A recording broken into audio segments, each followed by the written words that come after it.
This meeting will be video recorded and broadcast over local access channel 8 and through the town website at www.eastham-ma.gov. Start with public and select board information. We'll start with the select board first. Jamie? I was just gonna let folks know that I did run 2 meet and greets at the public library over the past week as I'm getting ready to run for another term on the board, and the meet and greets were lovely. It was a really nice informal way to sit and talk with people about what's going on in town, or also for people to get to know what we do a little bit better if maybe you don't have a good understanding of that. So hopefully you'll start to see maybe more of this type of thing, meet and greets or coffee time or something coming up. And it's a really nice opportunity where it's a non-intimidating setting versus like a meeting, which might seem intimidating to some people, where you can go in and just get accurate and helpful information. So they went really well, and I appreciate everybody that came out for them. Right, awesome. Anyone else on the board? All right, anyone from the public have any information, anything that's not on the agenda tonight? All right, so we'll move on. We have public hearing. Town of Eastham will hold a public hearing at 5:30 p.m. Monday, February 26, 2024 at the Eastham Town Hall in the Earl Mountain Room, 2500 State Highway, and by remote participation on the proposed alteration of premises for Eastham Market, Inc., doing business as the Eastham Superette, located at 2475 State Highway in Eastham. The link, I guess I don't have to get the link. He is online. And all right, so we have the owner, Mr. Patel. If you could just give us a rundown of what you propose to do. Yeah, how you doing? This is Jigar Patel of the Eastham Superette. So we filed for permits. We actually received the building permits. Basically what we're doing is on the liquor department, the liquor side of the market itself. We're basically expanding the liquor store area within the existing space of the building.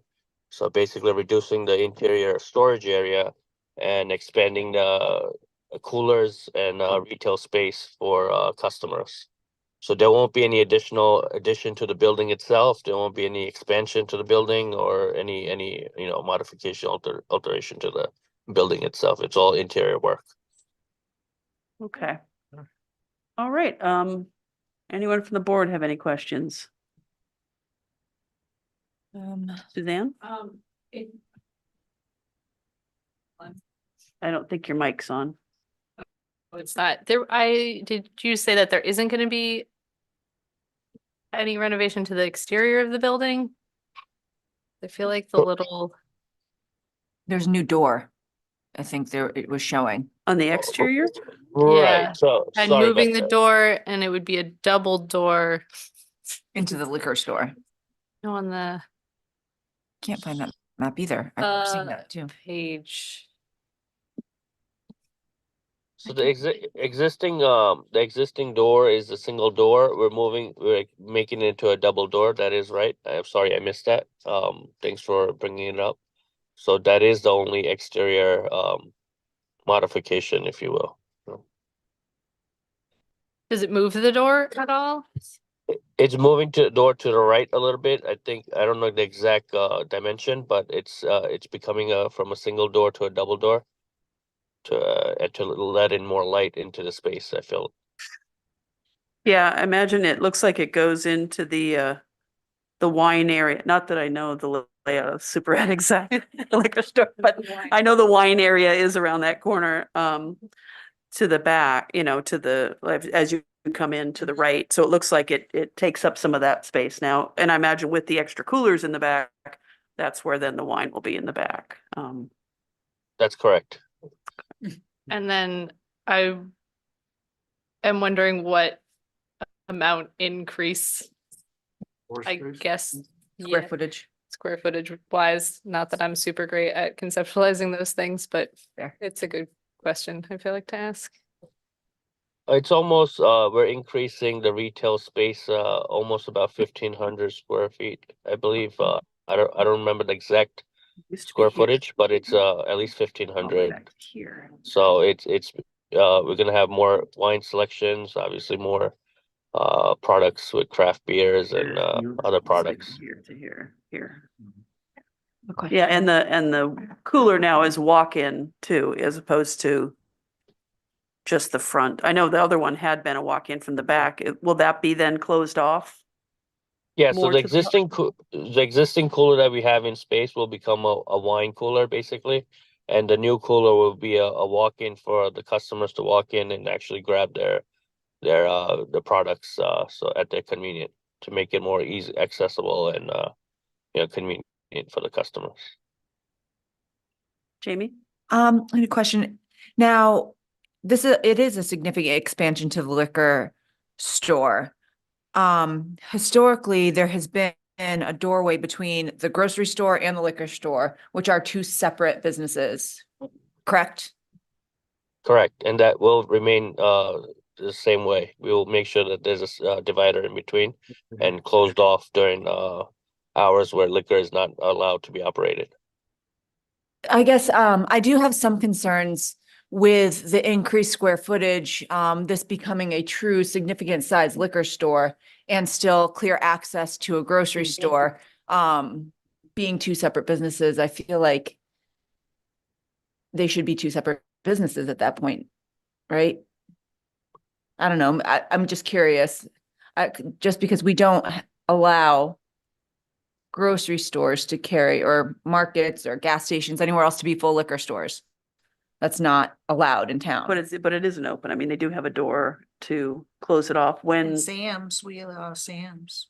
Okay, Do they sell liquor? Yeah, Yes. Sam's is open. it's open. I mean, I think what the board has asked people like Sam's is to have someone on duty in But, both sectors. Right, and they do. Which the super ed always Yes. does, Yeah. right? Yep. So, and you can't buy liquor in the grocery grocery, store area. No, That's correct. So we have completely separate transaction counter for liquor, separate POS system, separate, ID checking, all that's currently, obviously gonna maintain that way and actually improve. So Another question, unless. Yes. Could you tell us a little bit more about, I guess, the impacts that you anticipate this having on your business, either in what numbers of products you could offer, or increased variety, or flow of people, that sort of thing? yeah, I think it's just to, really offer more products, and really increase the potential of the space itself and be able to, help take care of the customers that are requesting products every day. They come to us and say, it'll be, it's a convenient location since we have the market, the grocery, the deli and everything there. It's a one-stop shop for the customer. So they do request certain products that we can't carry due to the restrictions we have in the space. So I think with this expansion, a slight expansion, we'll be able to provide the services that we need to with the help of, with the new space that we have.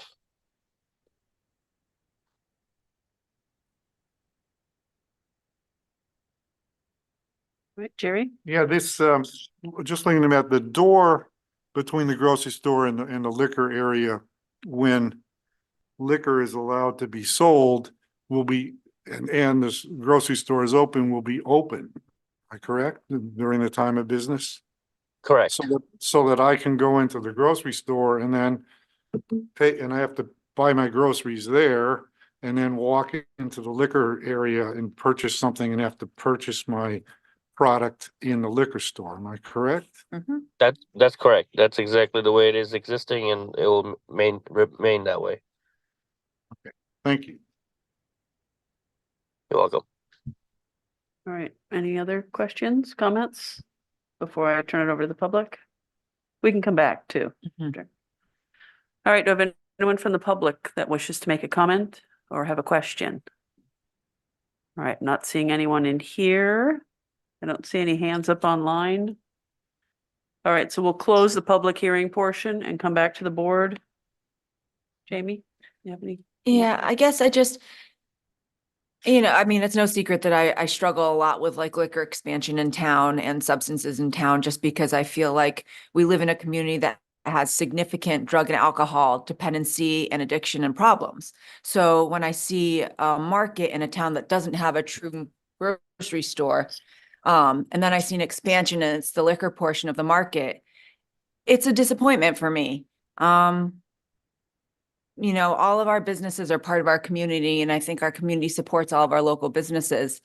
And so I hope with this business in our community that it will keep an eye on offering a well-rounded product to people in Eastham and not just look to profit off of the most profitable product in their store, which is alcohol.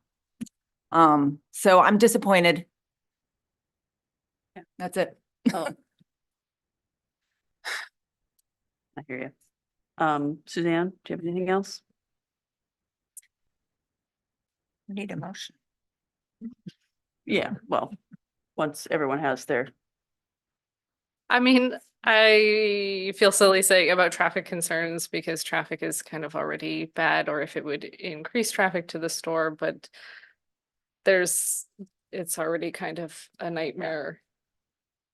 unfortunately, it's a cutoff for Anyway. the red light, which Yes. I wish, yeah. With no right turn on red. Yeah, that would be some, I mean, I know we have future plans for Route 6 to try to get things, maybe reducing some of the curb cuts there, so it isn't as easy for someone to cut through that parking lot. Might not be a bad idea, further down the road, but at this point, yeah, I think that's the main problem is people cutting off the light.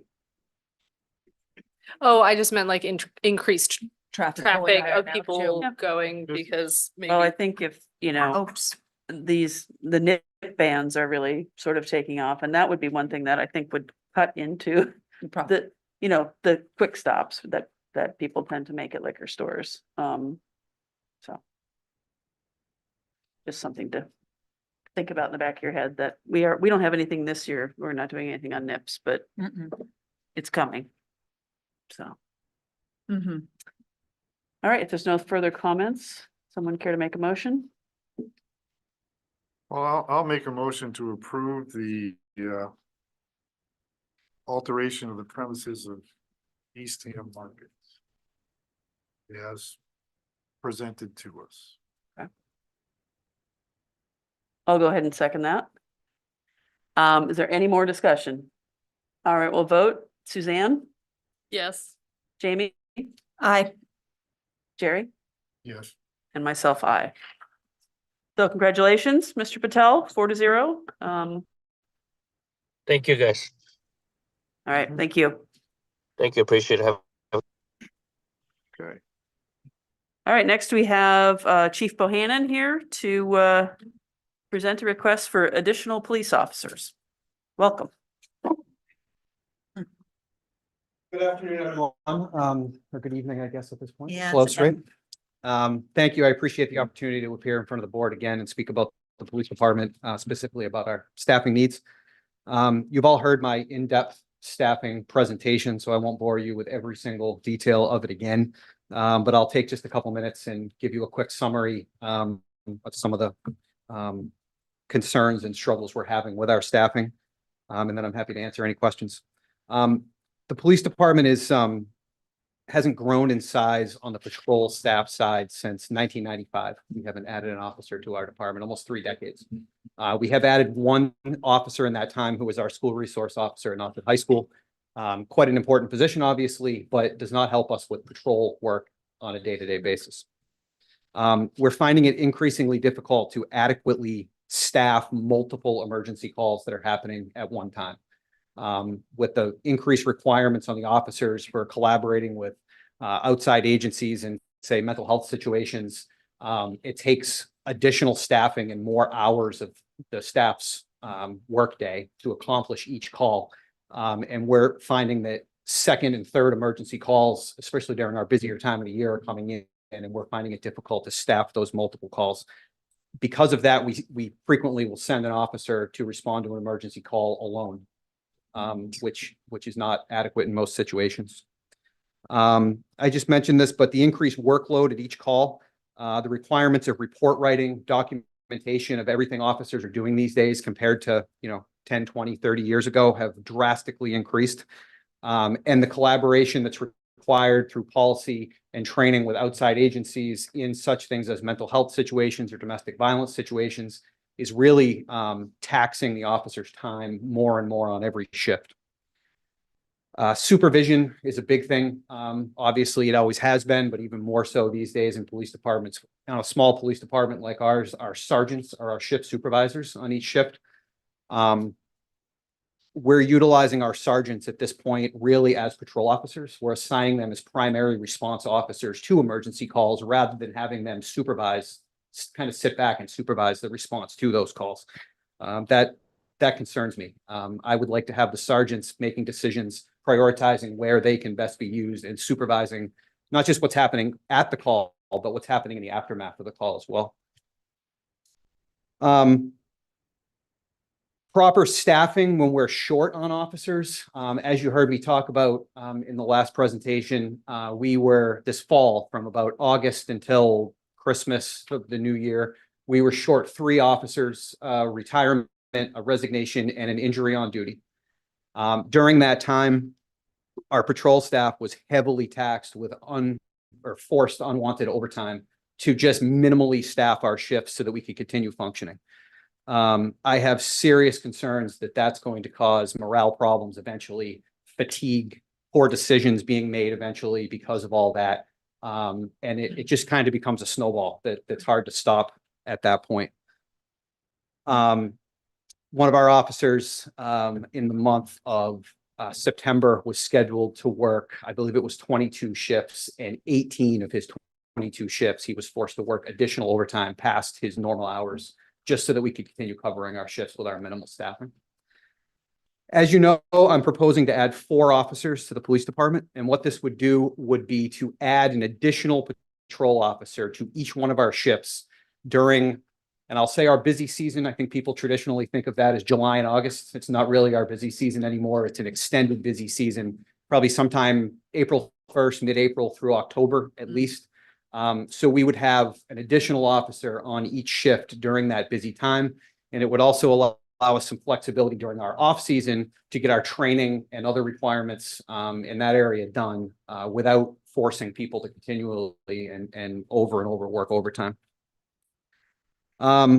Just in conclusion, police work hasn't gotten any easier or less time consuming in the last few years, let alone the past almost 3 decades. We're no longer able to hire summer help, as we've discussed, which used to be kind of how we supplemented and put a Band-Aid on that influx of work during the summer. The department's reached a point where we need to grow in order to continue to provide this town with the level of police service that the town needs and deserves. As I said before, I don't bring this before you lightly. I understand that this is a large ask and it has, financial implications. But I feel that it's my job to bring issues like this before you so that the police department can continue functioning safely, professionally, efficiently going into the future. So I ask for the board's support on this, and I'm happy to participate in any discussion or answer any questions. All right. Well, thank you, Adam. Thank Anyone from the board have any questions or comments? I think that the former talk we had received, I mean, I have all the information I need. Yeah, this was. And if anyone wants specifics, Adam did do a full presentation to the finance committee. I Joint. joined. Select board and finance. Oh, okay. Oh, I'm sorry. Oh, that was still executive. executive. I thought you had discussed it with the Executive. finance committee after that. No? It was all executives. Okay. Not in depth. Okay, so maybe what we should do is when we're starting the warrant process, March 11th, so it'll be your 2 meetings in March. We're gonna be heavy in the warrant. Right. Maybe we'll ask Adam to do some visual presentations, because I know you had shift coverage and you had some slides on that. Sure. and We'll have you come back and do that for the Absolutely. public. There's no question that there is a need, so. Right. And considering we just expanded a big liquor store in town too, I'd feel like quite the hypocrite if I didn't endorse this. But it's everything. It's like, Adam talks about 30 years. Well, it just in the 10 years that I've been here, we've added housing developments, we've added single-family homes, we've Right. added traffic, we've added short-term rentals, we've added all kinds of things that Added any office. Throw a impact pandemic in there and, you know. a pandemic, yeah, and staffing in other departments and not here. And I guess I want to take a little responsibility for this because this is not Adam's first time asking for these positions. He has been asking for roughly 5 years at least. And Rich and I have been saying, we can't afford it this year. And we can't afford it this year. And I think we really hit the wall this Yeah. past summer. And, you know, we have a great blue team right now. They are just an absolutely fantastic group of men and women who are working very hard. And I want to retain them and support them. So even though this is absolutely not convenient at a time when we don't have the capacity, we can't not have the capacity for public safety. Here, Jerry? Yeah, it's important for me to think about retention. I don't want to, remember when you did presentation, unwanted overtime, was there wanted overtime, but beside that, it should, you want to retain people. But one of the things, I want to ask Jackie, this is going to require an override, right? We don't have this in our That's correct. capacity to do it.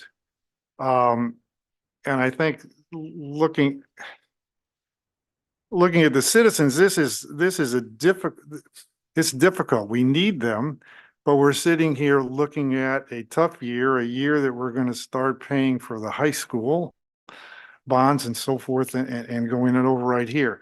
The good thing about this, from the point of what how we vote today, is that whatever it is, it's going to go to the town on a warrant, and they're either and the town will have the ability to say no on the override. So it would be up to the citizens to do that. It's not just the Just. call of the four of us here today. So, but I think I wanted to at least raise for sure that this requires an override, and it's not chump change, but it's needed. It's needed funds, but just, you know it, and the town, you're gonna have a chance to decide yes or no on it. And we'll have opportunities to, again, have some more thorough public presentations on it. I just wanted, since we are going into the warrant season and we do know we have a couple of potential overrides, I wanted to let you know that this is one of them. We think it's an important thing that we have to consider. So thank you, Anna. Thank you. Thank you. Thank you. Thank you. All right, next, housing update. I mean, Oh, sorry. Do we have? Hi, Carolyn.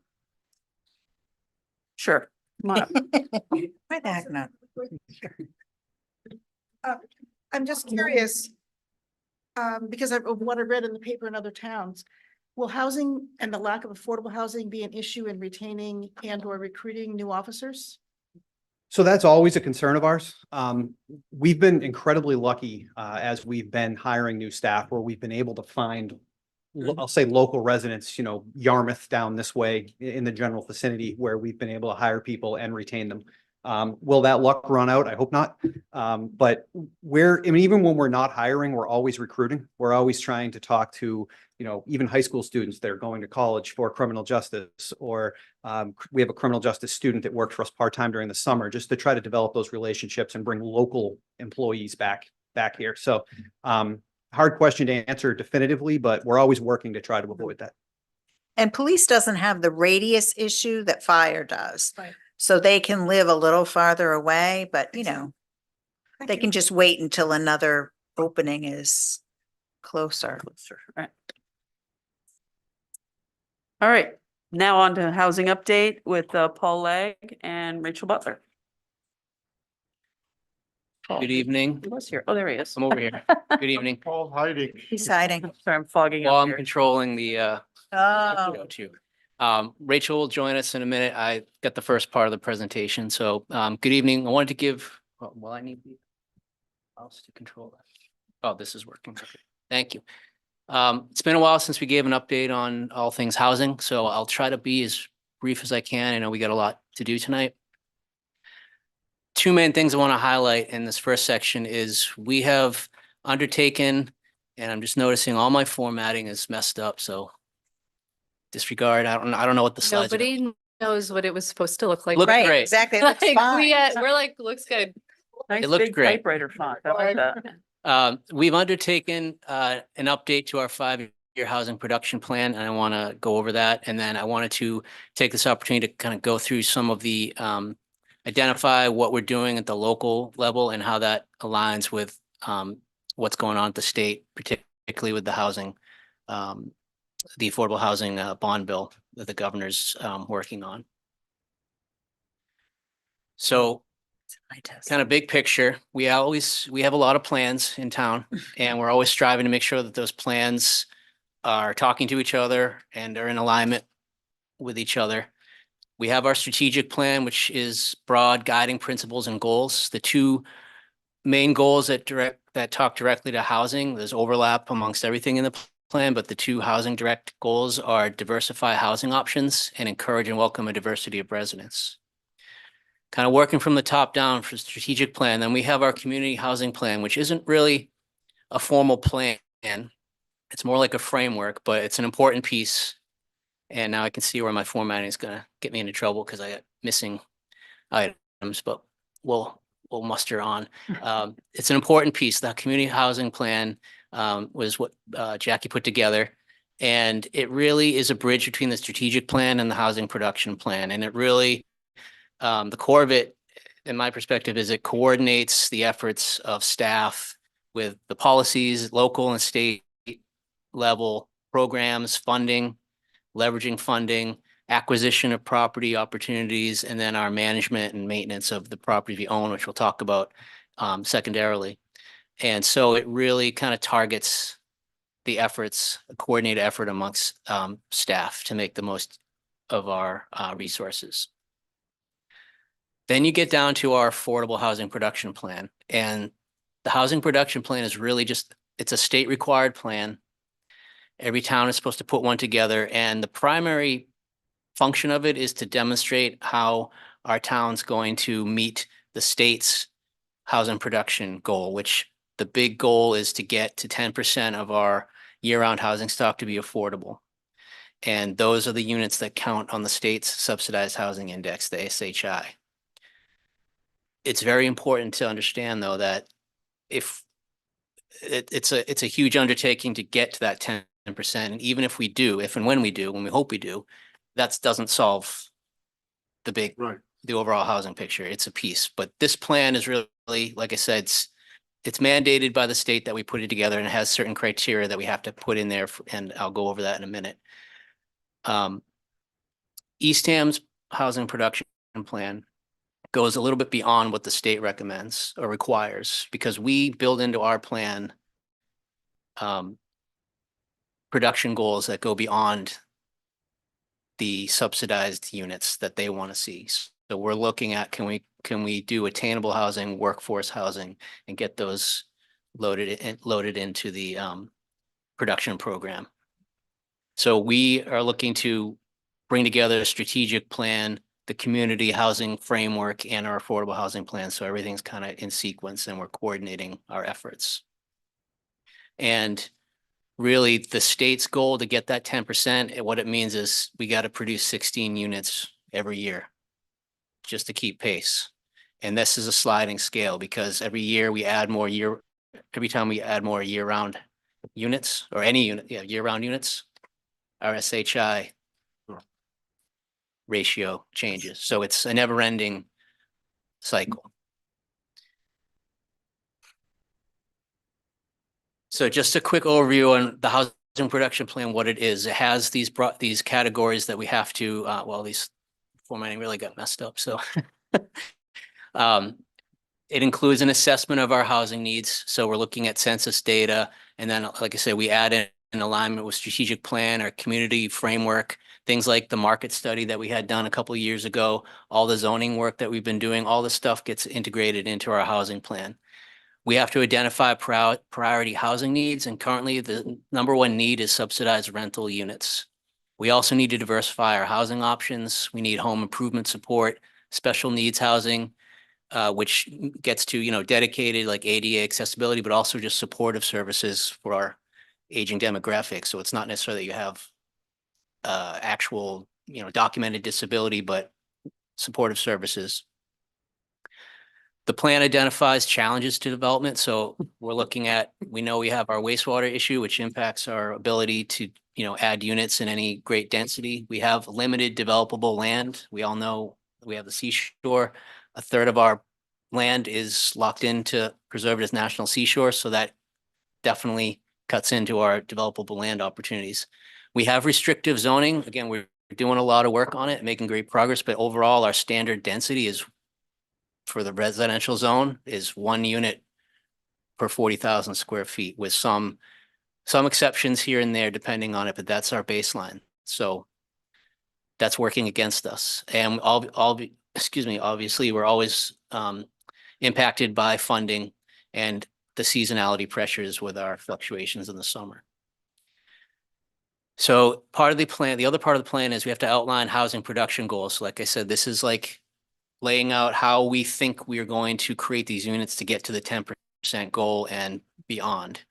The state wants to see a plan, but it's not necessarily, it's kind of awkward to say this, they're not necessarily expecting us to meet the goals, but they want to see how we could. And if we do, that's great, but creating 16 units a year is unlikely, but they want to see how could we do it. So they want to see a program. It's a combination of, we're going to bring on X amount of units in this year. We're going to do assistance programs to preserve existing year-round rentals in this year. We're going to work with private developers. We're going to sell or acquire property, public property, and develop that. So it's really laying out the game plan in a 5-year course. Can I ask a quick question about that? Is it, so they want to see this plan, right, where you're doing some type of regular production?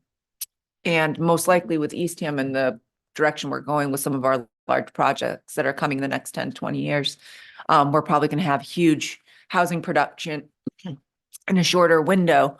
But can you stretch that out in a timeline that you would present to the state where, so that those housing goals are actually still pretty attainable to a degree? It's just not in the time frame that the state is laying out. Does that make sense? Yeah, well, Okay. we can always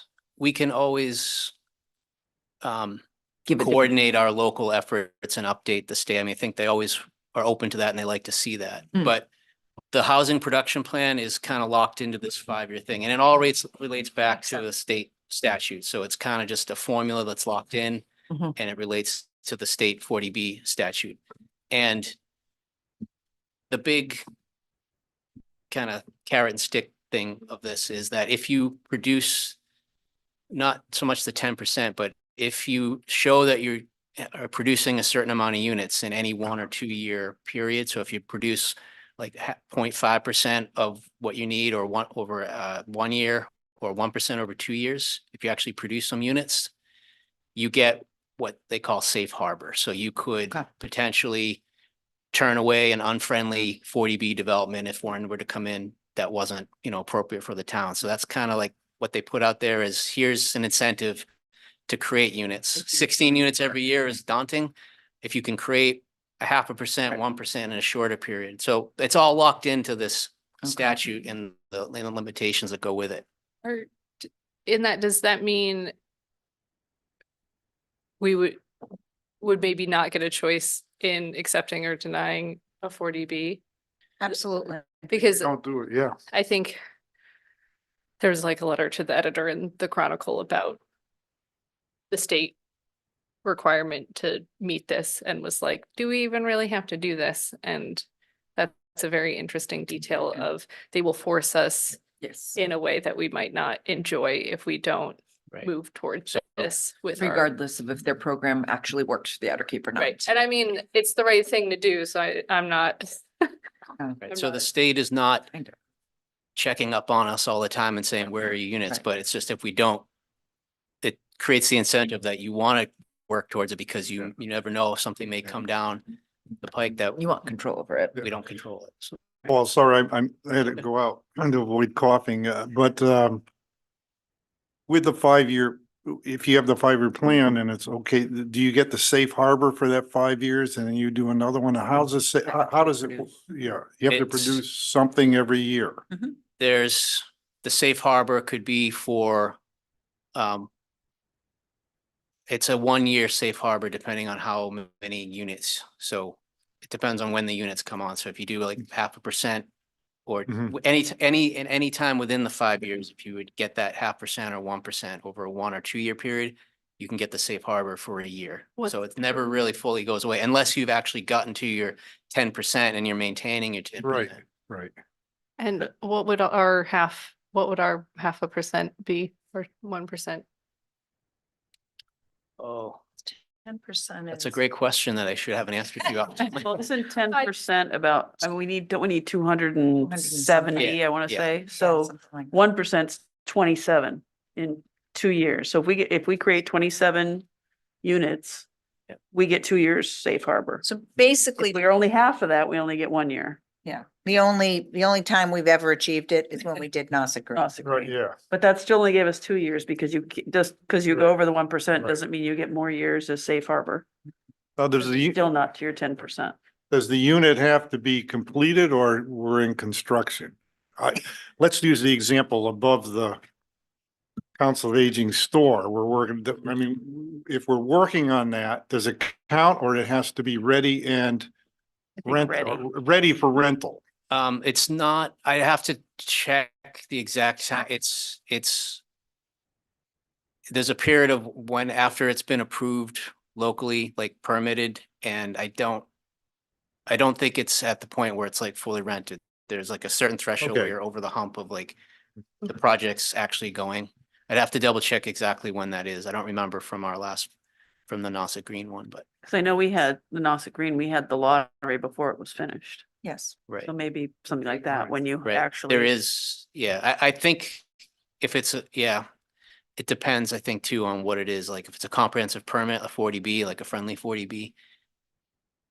It might, I can't remember exactly, it might be Because I after can't that's imagine approved. they would have, if an unfriendly had come right after we had the lottery, even though those buildings weren't, occupied, didn't have a occupancy permit, that they would have No, we forced definitely, us to, Yeah, not I think friendly, so. there's a period of time where we're kind of locked in, so we could. Yeah. So our current plan is valid until 2026. But we wanted to update the plan kind of interim. Few reasons for that. In the 2021 plan, the newest census data wasn't available yet, so we missed out on all the most recent data. So we've gone back and updated the tables and the data for that. Obviously, COVID was huge, and that wasn't accounted for in our current plans. We want to go back in, look at the impact of COVID, how that impacted everything. We also want to update the production goals. So as I said, in the plan, there's a chart that lays out over the next 5 years, X amount of units in this year and all the different programs and possibilities. We're halfway through the plan, so there's some things we kind of we wanted to reality check because we know we're in 2024. We know we're not bringing on any units, but the plan reflects that we might be able to.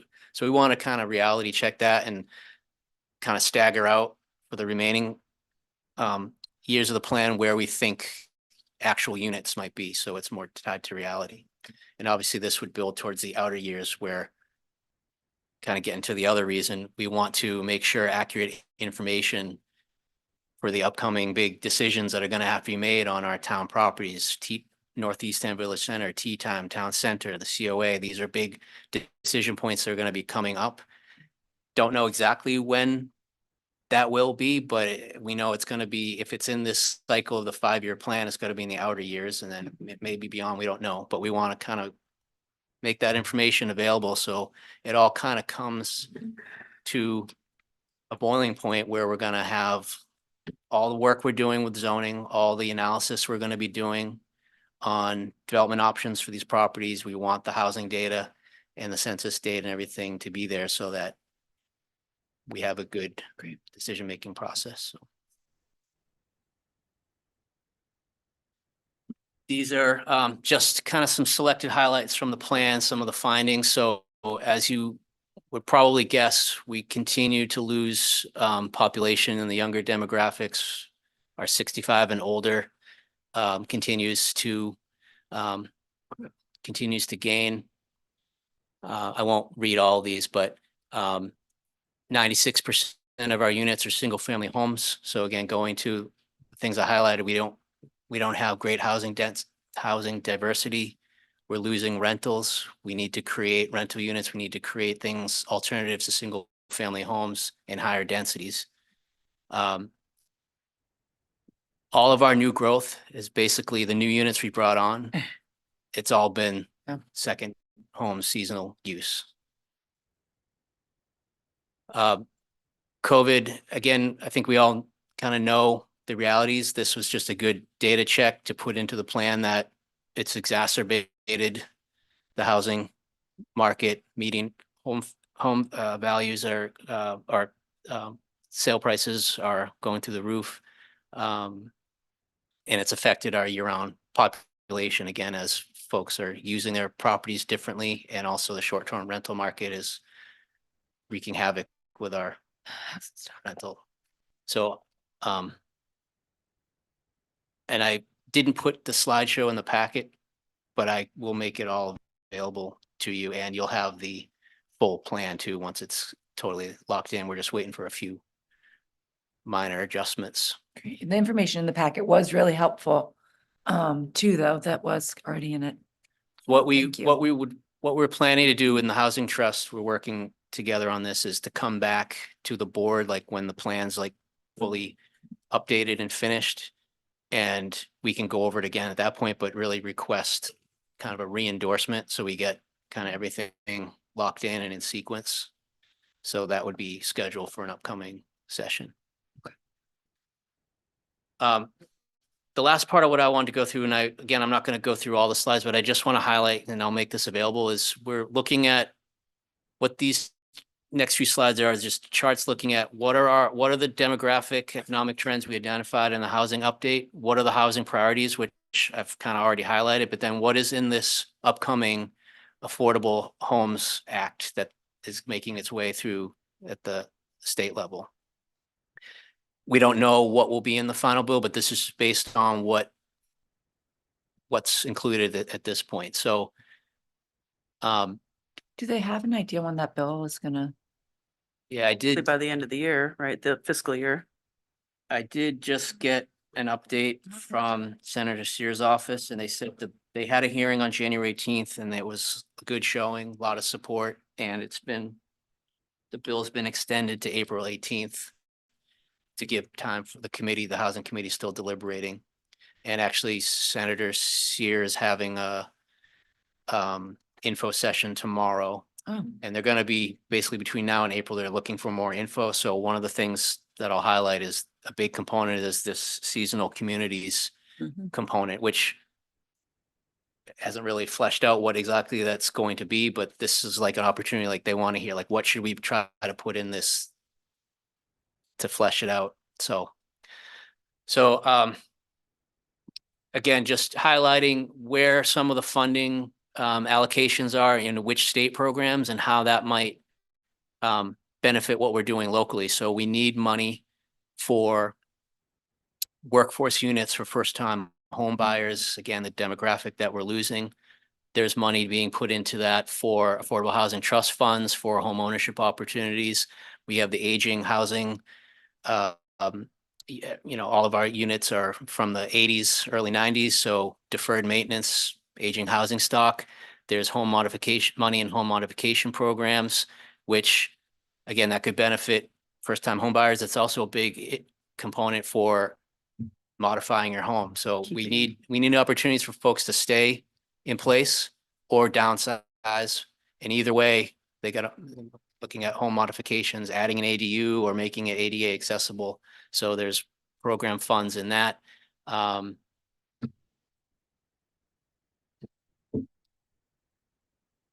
See, I just want to touch on a few things.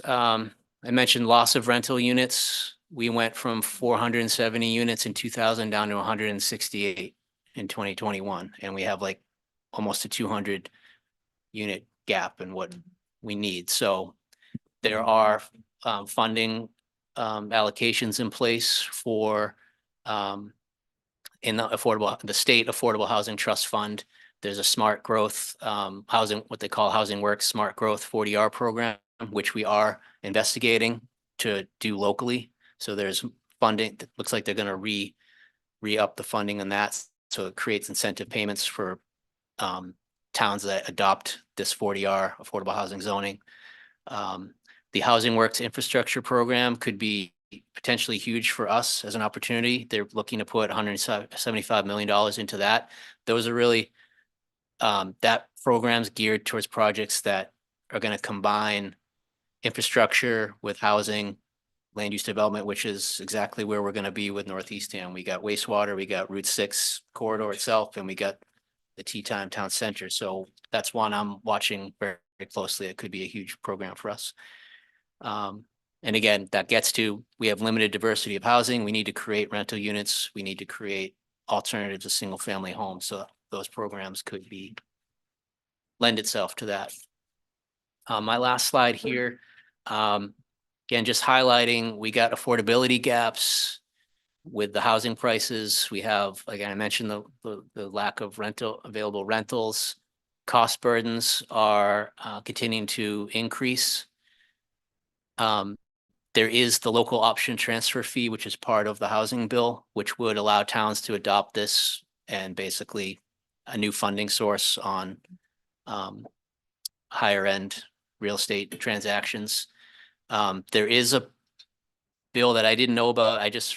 The landlord property tax exemption, which is separate from this bill, but it's something that was put in place, and Senator Sear put it in place recently. So it allows towns to adopt a property tax exemption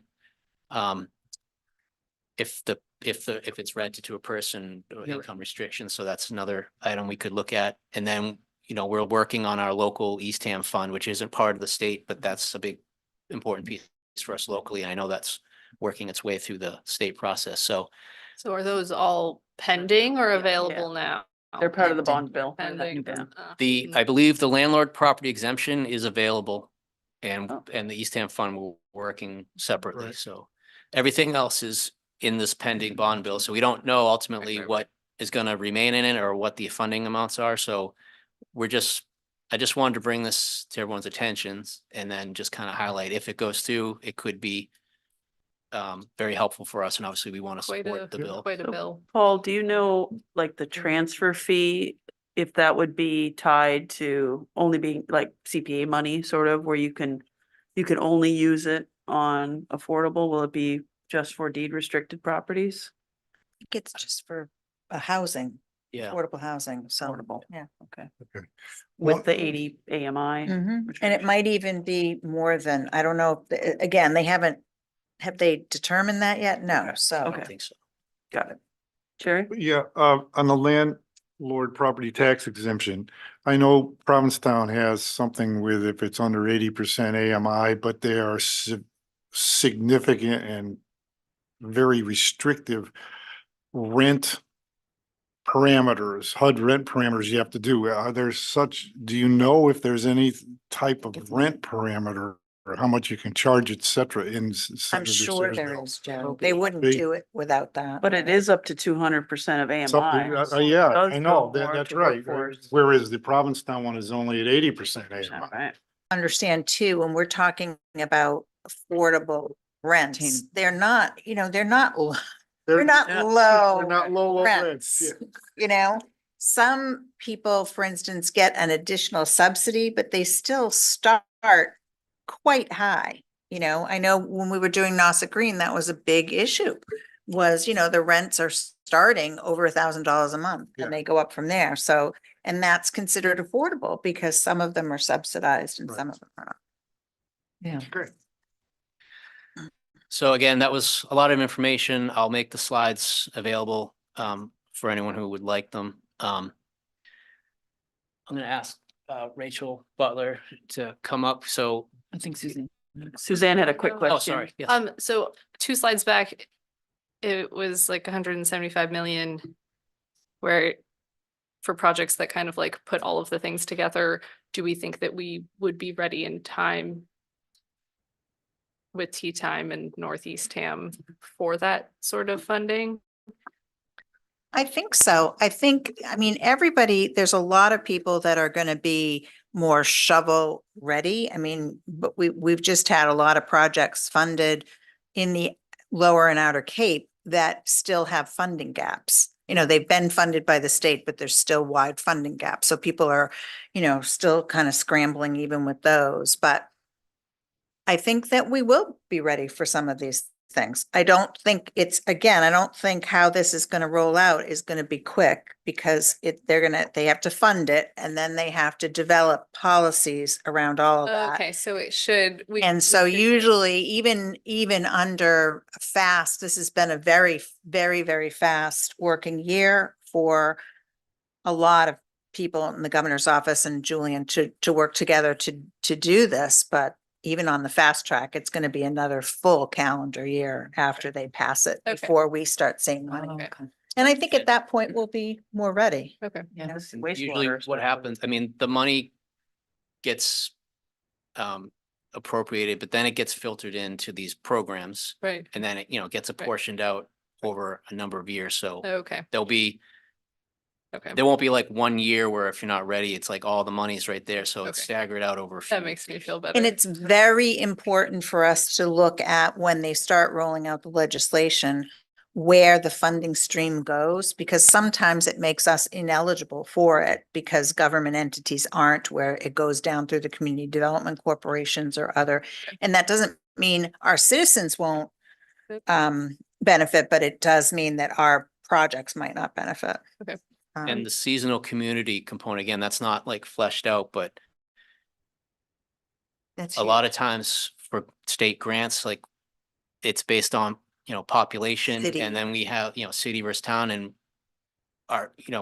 we're always in this, we have 5,000 year round, but then we have to plan and prepare for 30,000 in Right. summer influx. So sometimes that's what I'm hoping is one of the things where there's some sort of adjustment with how we can correctly kind of calibrate for grant Be grant competitive. qualifications and competitiveness. And I think this is the first time, we've talked about this, you guys have as a board in previous years, that it's very frustrating to have, I understand that the cities really need housing more than we do in some ways, but it really volume wise, but it does need to be dispersed across the state. And so I do want to shout out that seasonal communities provision that's in the law right now.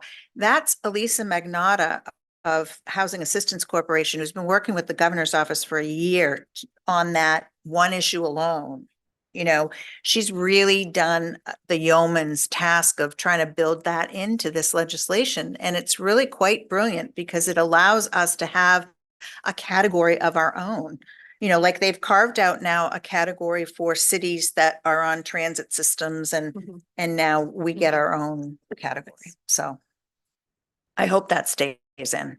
I had another comment and I'm not entirely sure if now is the appropriate time, but I'm gonna say it anyway. So, I happen to be on the page and it has the special needs household and then priority need number 3, some amount of new housing should be built handicapped, adaptable or accessible to disabled, so on and so forth.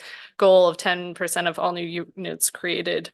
And I was wondering if maybe we could consider doing that more. I feel like there is a very small window of time in your life if you are so fortunate that you can do stairs and maybe don't need a wider walkway or whatever the case may be. And then part of that bill is whatever $60 million, or is that what it was, to do modifications so that people can stay in their homes. And if we It's a just great one. built them in the beginning to accommodate for people to age in place, and also it's like maybe not super great for little kids either. Like we all benefit from having more. The problem is though, is when people are buying homes, they're buying them when they're younger and they don't think about things like I that, think about. But So. If we're gonna build them or ask somebody to Right. build them, we could then just be like, this needs to be a requirement, and And we have been, Suzanne, we have handicapped accessible units built into certainly every development we do. We have some in the single family categories. We have some at Nassau Green. We do. One of the things with the current housing laws, though, is in order to get funding, you have to have a diversity of units that sometimes isn't great for us, 3 bedrooms versus we might need more 1 bedrooms that are handicapped accessible for, older people.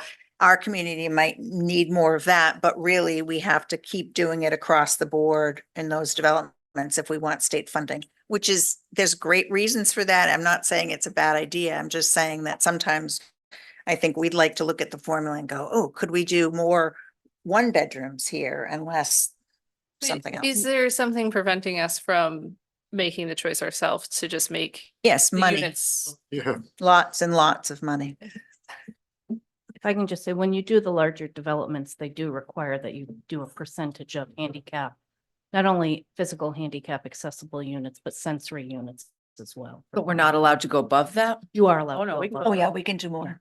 No, it's Right. more the diversity, as she's saying, like number of bedrooms. Right, Like right, you need to right. have so many Right, right, right. 3 bedrooms, Yeah, so many 2. fit the Right. If you take money, From the Yeah, state. no, I just meant because we're looking at potentially adding a number of units and doing a lot with Northeast Ham, if we could just kind of bake in some of those accessibility features. It doesn't necessarily have to be all of them. It doesn't necessarily have to be like the full like ADA Right. stamp of Yeah. approval. and But there's not a just some of maximum. on The those. ones Yeah. that are like the low hanging fruit, if we Right. could put I'm- those in any way. The other component that we try to work into these, when we're doing a new facility, is we have to have the ADA units, but then we try to have it units that are, what they call the visitability stuff. So it's like zero threshold. It's not fully ADA compliant, but they're adapted so that you can get in and out of the units without, like I said, zero Stairs. thresholds Right, right, and right. limited, not as many Stairs. Those are nice. encumbrances to get in and I around mean, it. just, the reality of with the statistics you gave us, that the median age went from 47.6 to 59 over the course of 20 And years. I think it's over 60 now, because I just saw, I looked up something and it says it's 60.2, so I'm not there yet. Right, so I keep chasing it, but I know I'm gonna catch it eventually. you guys are all youngins.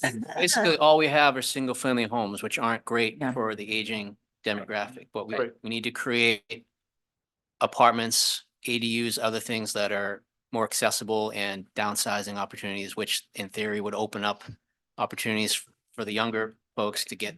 So it's all, Which is kind of why we've been hammering away at zoning, Right. why the zoning task force has been so important, and I know that that's sort of the boring, long range planning, but it is so essential to getting, the future not looking like, the 70s through the 90s where we just kept getting bigger, single family homes. I just, when we look at building the new units and having a place for older people to downsize, but then only make a handful of them, 10%. like,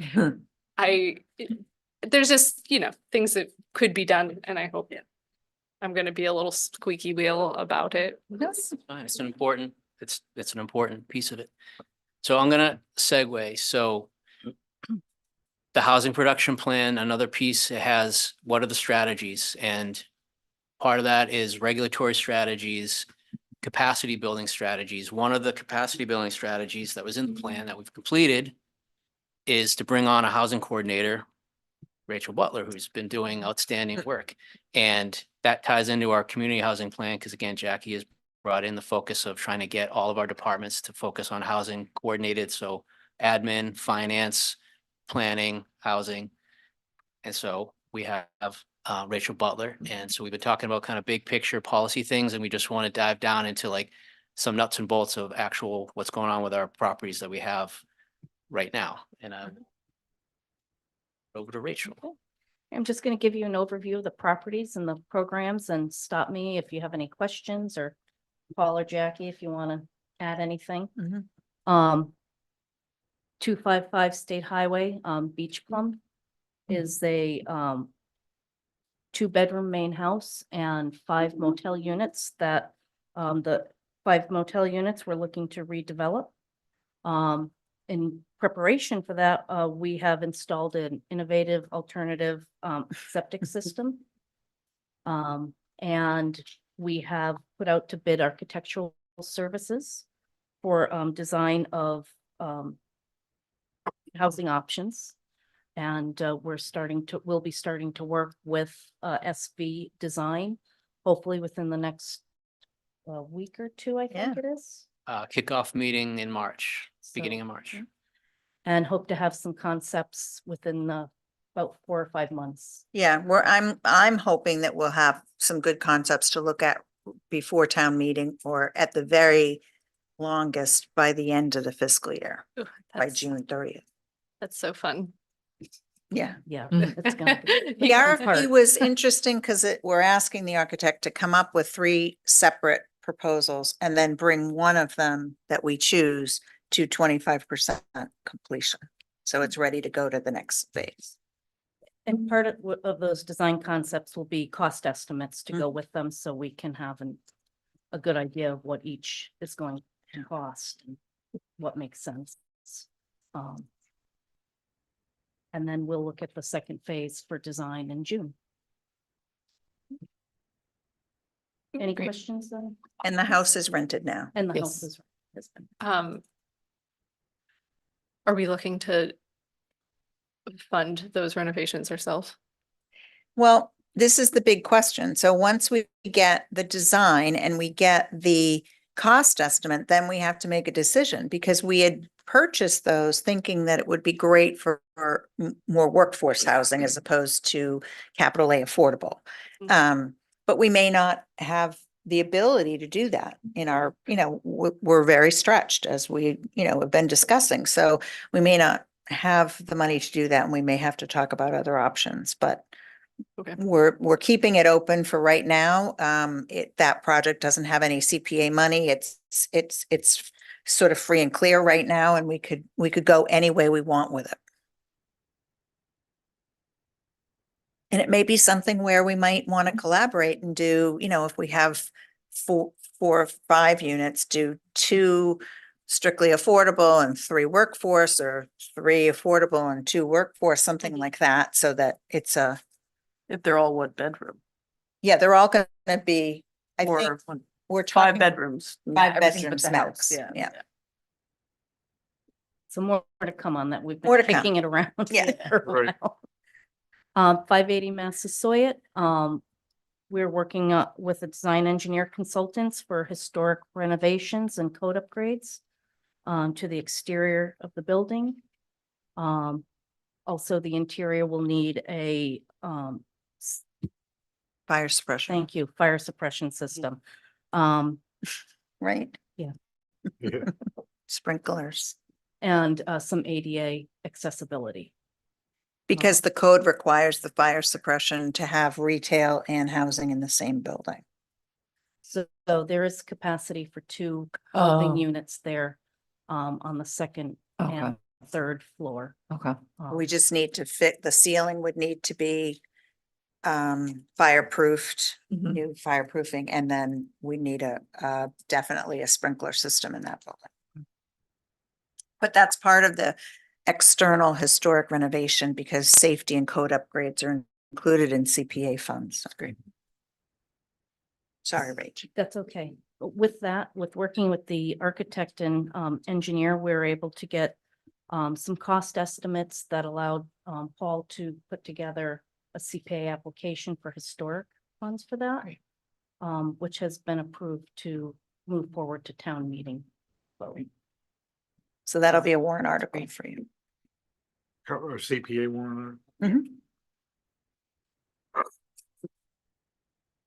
And will that same deal, we would decide how it gets rented, or would it go into? No, I think with that one, we haven't spent any CPA housing funds yet, but I do think that we talked about that property as being affordable. Capital A? Yeah, And would we do that or would we partner with somebody to do it? We would do it probably. Okay. Yeah, and that would be another phase. We're just starting with the historic renovation and upgrade for now. Yeah. Well, we'll move to the Salt Pond Marsh View condo is the Del Gizzi property across from Salt Marsh. It consists of two buildings that are duplexes, so there's 4 units total, and we own 2 of the 4 in separate buildings. They are in need of some repair. We have done several improvements, such as the garage doors and interior bathrooms and flooring Safety and yeah. to the occupied unit. We have 1 renter and one of the units is vacant at this time and not occupiable. There are some code violations there that we need to correct. So we'll be working on that at this point. There's been a full title survey and appraisal to determine the value of the property for the potential of it taking next year. I don't Great. know. Of the whole thing?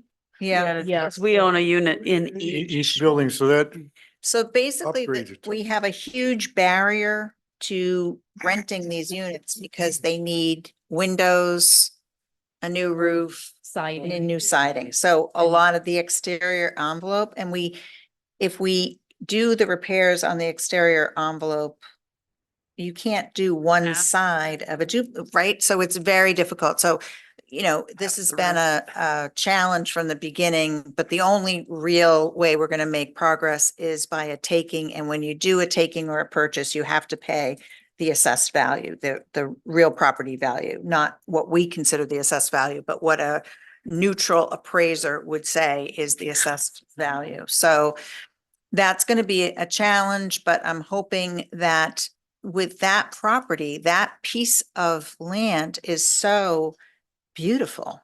It has views of Salt Pond. So those 4 units are huge. They're all at least 3 bedrooms 3 or 4 bedrooms. with very high ceilings. So we're thinking that a developer may be interested in that property as, that could be 8 units of housing if we could connect it to wastewater. So It not only has the bedrooms, it has large kitchens and living rooms and dining rooms. they're huge. They're just huge. And so the other issue is we may need, if we proceed with the wastewater treatment plant, we may need that property as a pump station, which, pump stations are very tiny. They look like little sheds, Yep. little cute sheds. So we would also need this property for that. That's great. So it's definitely not for this year, but we're taking steps, as Rachel said, to be prepared for next town meeting for this one. We're also working with the company on capital improvement assessment, who've come out and assessed not only the town facilities, but the residential town affordable housing trust and the housing authority units as well. We're waiting for a final report on that. Our DPW superintendent is working with them on that, as well as our IT applications manager for a program that will help us track the capital improvements out several years, so for better planning for the Mhm. town. And is there maintenance software that we're looking at there's in that also- too? yes, Yeah. Thank you, Jackie. It No, I didn't includes- know, really. Yeah, it includes a work order system.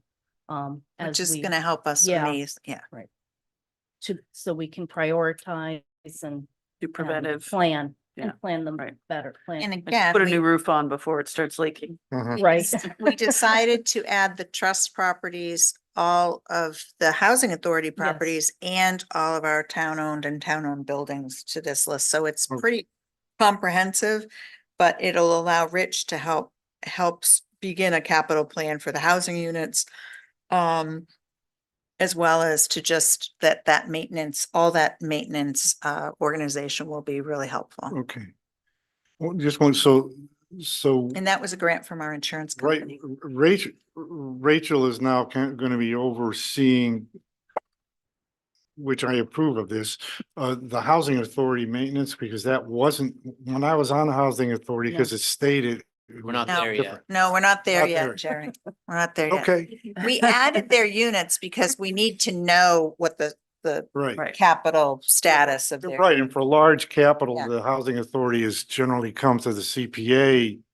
I mean, Right. they've done a lot themselves, but if they need new windows or they have to come to CPA to get those funds. So at least we'll know what those buildings need Mhm. and, Yeah. and how to better Thank you. plan for it. So, and most of this was paid for by our insurance company. So isn't that lovely? It was a grant from, Nice.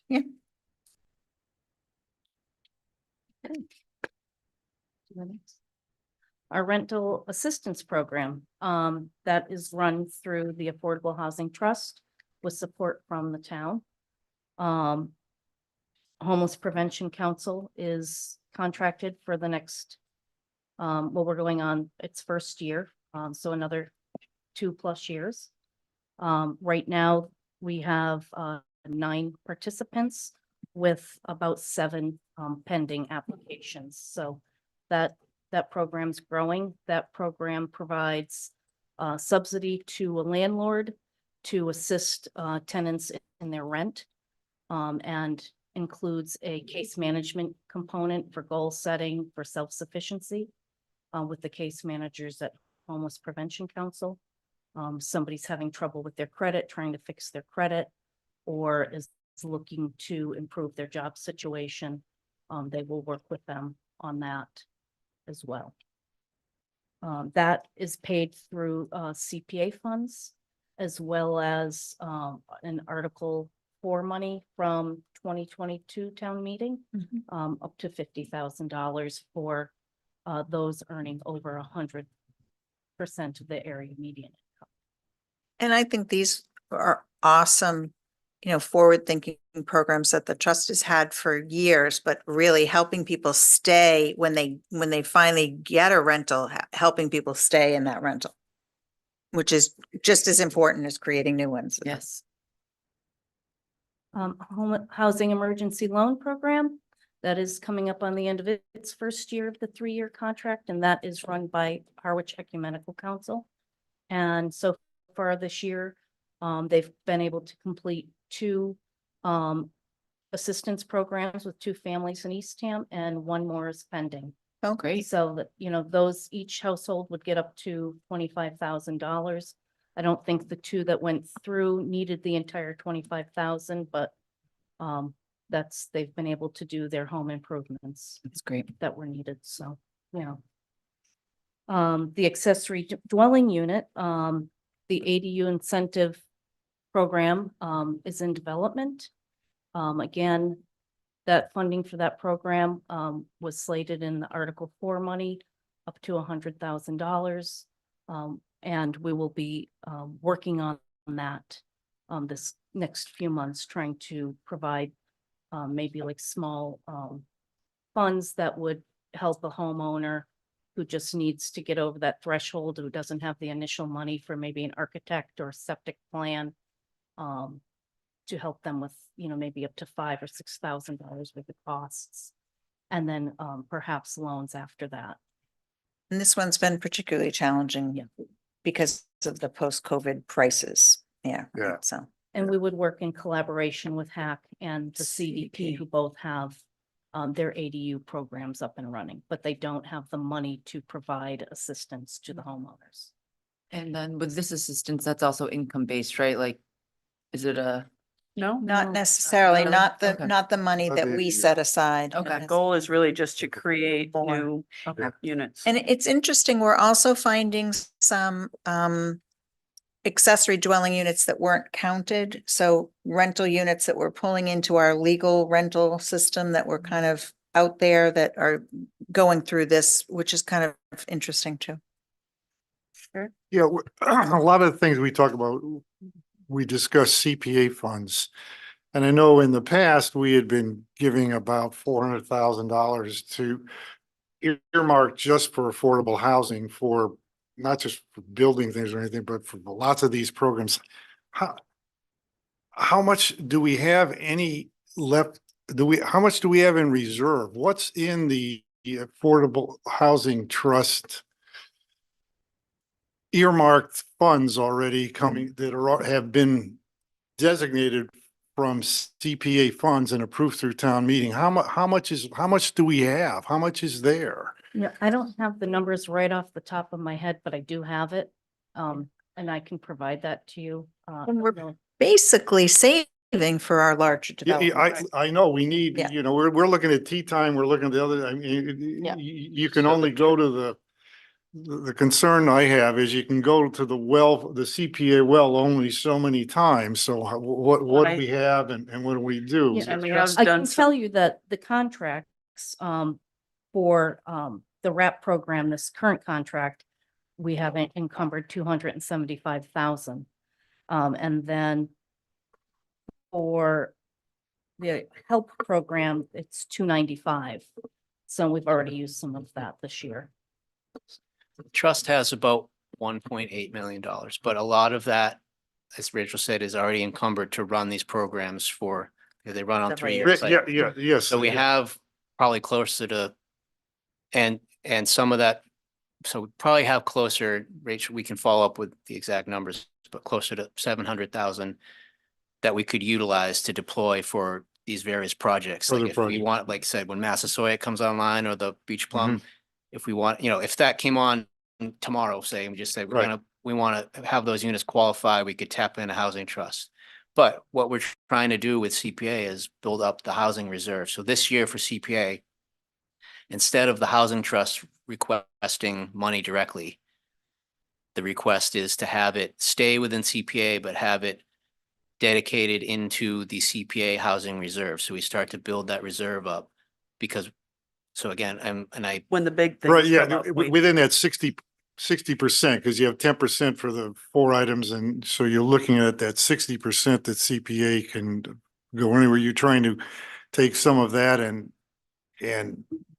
kind of earmark that for And- affordable housing or no And we- affordable housing programs, et cetera, something of that sort. And we've been doing that with the CPA money in the past, having it go to the housing trust for the same reason, but Mhm. this year, because we are still figuring out all of these projects and we don't know exactly where they're going to be affordability wise and income qualification wise, we kind of, and this is in concert with the housing trust, that we have enough money in the trust that if anything came up in this coming year, we're confident we could contribute to that. But in the meantime, let's wait, reserve the money, keep it in CPA. All right, And to be blunt about it, the money is already, it's for all intents and purposes, it's already spent because we know the big projects are coming. We Yes. just are not at the point where it's ready to hit.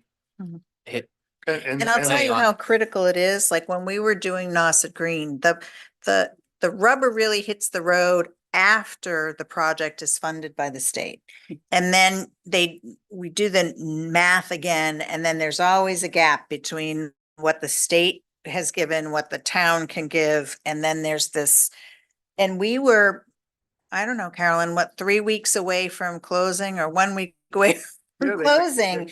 And if 300, the trust hadn't had that money, you know, the Wouldn't have town had it. can't That's right. respond that fast. So they saved us and we were able to Right. do it. And that was a great use of the money. But now we're seeing bigger gaps. You know, I know Truro is dealing with millions of dollars, not a few 100,000. So So, right now. But Paul, I agree. I mean, we needed cash within a couple of weeks and Yes. you were able to get it because it was there. But the program, keeping it in CPA means it stays with the CPA committee and they can use it for affordable housing, but they have to decide again what project it goes on. No. It's not at the housing trust. No, Not set exactly. aside. So it's all, what will happen this year, if it all goes through, is town meeting will approve to put, what was it, 400,000? 400 Yes. 400,000 from the, CPA. yeah, I'm gonna, one quick step back. So after we funded all of the projects across all of the categories, there's an amount left over that's undesignated. So Right. usually it could just stay undesignated. The request here this year is to put $400,000 of that, instead of giving that to the trust, to put it into the designated housing reserve within CPA. So Within if that CPA. happens, all that happens is it gets reserved for, so it's locked into housing. Mhm. At a subsequent time, next year or whenever, we can then go back and say, okay, now we have a project. We locked away that 400. Now we have a project to use it, or maybe we don't, but we might want to say, Right. we're still not ready with a project, but we I want to keep understand. stockpiling it so that, I got it. Thanks. but we know the projects are coming. So we know we got Massasoit, we got Beach Plum, we got these Del Gizzy properties, we have Tea Time and everything eventually coming. So it's all building. Yeah, it's all, yeah, nothing's getting cheaper. No, and I know people are very impatient, and I guess I just want to take a moment to, I totally understand why people think we should have done things yesterday, or why can't we just, spend the money and do it now? And, I just want to go back to, these are not inexpensive projects. Like, for instance, Nauset Green, was $24 million. And our contribution, including trust funds, was $1.5 million, and plus the land. Plus the So land, yeah. if you consider that, that if the town wants to set aside $30 to $50 million, we could do one of the developments on our own, but that really isn't practical. That's right. So it's going to take a few years to get to the point where we have a design and we have a development and we can actually build something. And I know that's frustrating, but if you're using other people's money, it takes a little more time. And that's why, as I mentioned earlier, we're doing all of this, we're updating the housing plans so that you have the data. We're doing some financial analysis. We're doing getting some consultant work so that we can come back to the board with a package of like, here is the reality of the funding options, the tax credits, the incentives, Yep. and then there's decision points of, do we want to have projects that are gonna fit within these parameters, or do we want to do our own thing And pay the And- money. and pay the money ourselves? So these are, Yep. so I just want to mention, these programs where you see that we've expanded them over the 100% AMI. And the ADU program is really a new program. This is like an example of where these are capacity building strategies that are in the housing plan, but then with the framework Jackie put in place, like getting the Article 4 money so that we have not just CPA money, but the more unrestricted money so that we can augment these programs. So it's not just, so we can go up to 120% and maybe get some workforce housing units. So just want to bring it back, like the planning and the policy, the big picture stuff does filter down and relate to on the ground. We're putting this into practice with the program. And some of the redevelopment work that we're doing, we've been able to pay for out of this Article 4 money that was set aside. All right, well, thank you very much. Yeah, one more.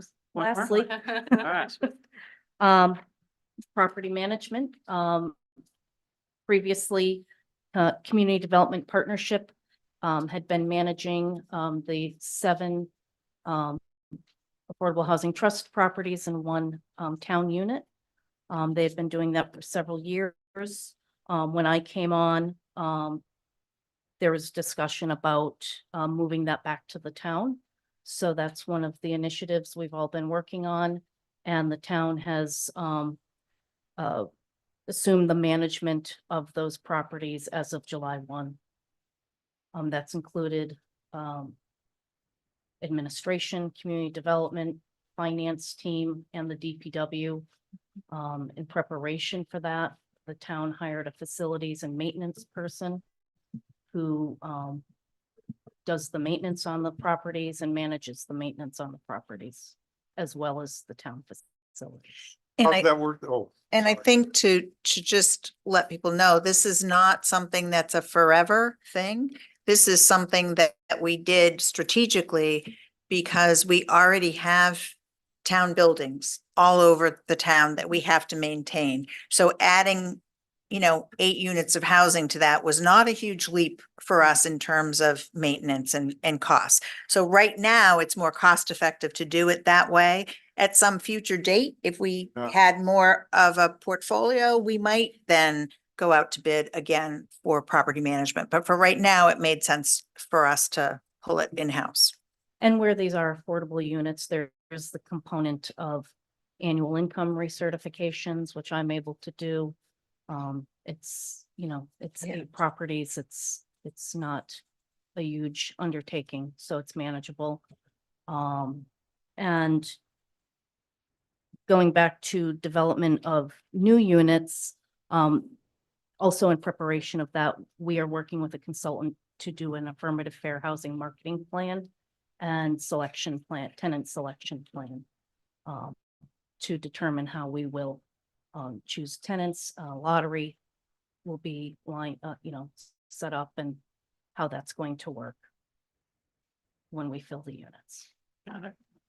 My only question, so it's working out fine from July. Okay, Yeah, thank you. so far. And in So far, so talking good. to Rich, he said that the person has been great and Oh, yes. saved us a lot of money Yeah. and gotten a lot of things Yeah. done that would have otherwise been more costly and harder to get someone to come and do. So Yep. great. The cost savings that don't make it into the budget. Right, the prevailing wage when you have to go out and hire Yeah. somebody to Yep. do it. Yep. Yeah, And then absolutely. finding someone to do it. too. Right. Exactly, that's, Getting that's the someone, bigger. Finding someone to do it. Thank you so Awesome. much. Yes, thank you very Thank you. much. Any questions or? No, this was great. I think we kind Maybe of we asked along peppered the you way. with enough. Yeah. Yeah, It was a great update because thank I've you. Thank been you. Yeah. wondering where some of those were, and that was a great update. Yeah, it was a Yeah. great update. You're not done, Paul. Ah, So next we have review zoning articles. Ah, Mary yes. Nee from the zoning task force and Paul Lag.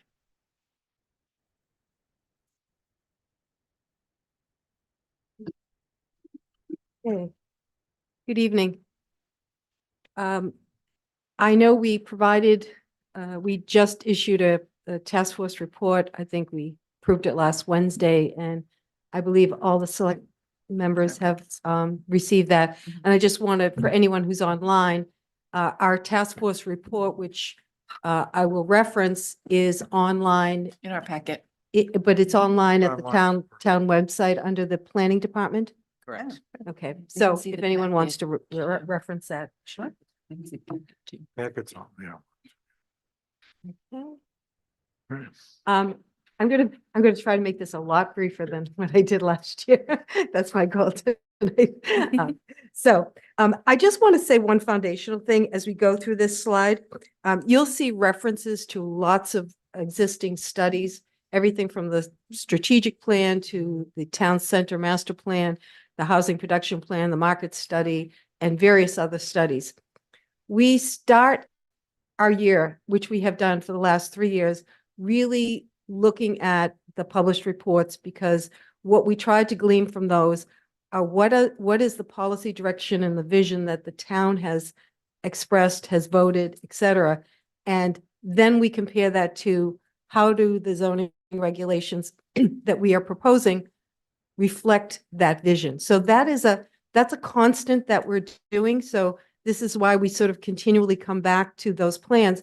I will say what's helpful about that, and it's good, is that there is an internal consistency in all of Eastham's housing plans around some key items. We've spoken of housing, that comes through all the plans, the environment, transportation, certainly around the business district, the desire for a walkable, vibrant business center for the town. So there's consistency here, but I sort of where we come up with some of these things, I just want to remind people that that's sort of where we get grounded on. Mhm. So this year we were looking at 4 items. An update to the Northeastern commercial zoning, specifically looking at the DCPC, the District of Critical Planning Concern, and form-based code and architectural design, which I will speak to, sort of new and innovative practices. We also, at the select board's request, looked at short-term rental and fractional ownerships. And finally, there are 3 technical amendments. This is slight language change that came from amendments we put forth last year. that in some cases, the definitions were not either established or weren't clear enough, and they're causing some confusion. So we don't see those as really policy changes, sort of fixes. But if we move on, the District of Critical Planning Concern, I'll just call it DCPC because it's a mouthful. As this board knows, this was established in 2017. It's sort of an overlay district that covers roughly Route 6 from Arnold's up to the Chocolate Cafe, if we want sort of local reference points. It is important to note that the DCPC was created under the auspices of the Cape Cod Commission's enabling statute. So we worked with them, the town worked with them to create this DCPC. One of the important points going forward, though, is that any modification to the DCPC will require approval by both the Assembly of Delegates as well as the Cape Cod Commission. So our work is going to require some additional process. It also requires some additional public presentations. Whereas usual zoning amendments, we go to the planning board, there's a public hearing. We're back usually at the select board for a couple times, one getting on the warrant, pre-town meeting, and then town meeting. The DCPC requires presentations to the Board of Health as well as the Conservation Commission. So there's just a bit more process there. The DCPC, we are not making recommendations tonight because it's still a work in process. It's complicated. There are 6 distinct sub-districts within the plan. And each of those sub-districts have slightly different current zoning requirements. And also, if you look at the intent that was established for each district, they're slightly different. There is an internal consistency, but the big strategy with those districts are an intent that concentrates the most intense development around the core commercial district, the transitional district, and the trade park. And as you move down Route 6, going into more residential and in some cases, more environmentally sensitive areas, the density or the uses becomes less intense and that's a embedded strategy within the overall plan. So we as a task force are trying to remind ourselves sort of the big picture of as we look at different things. I mentioned form-based code.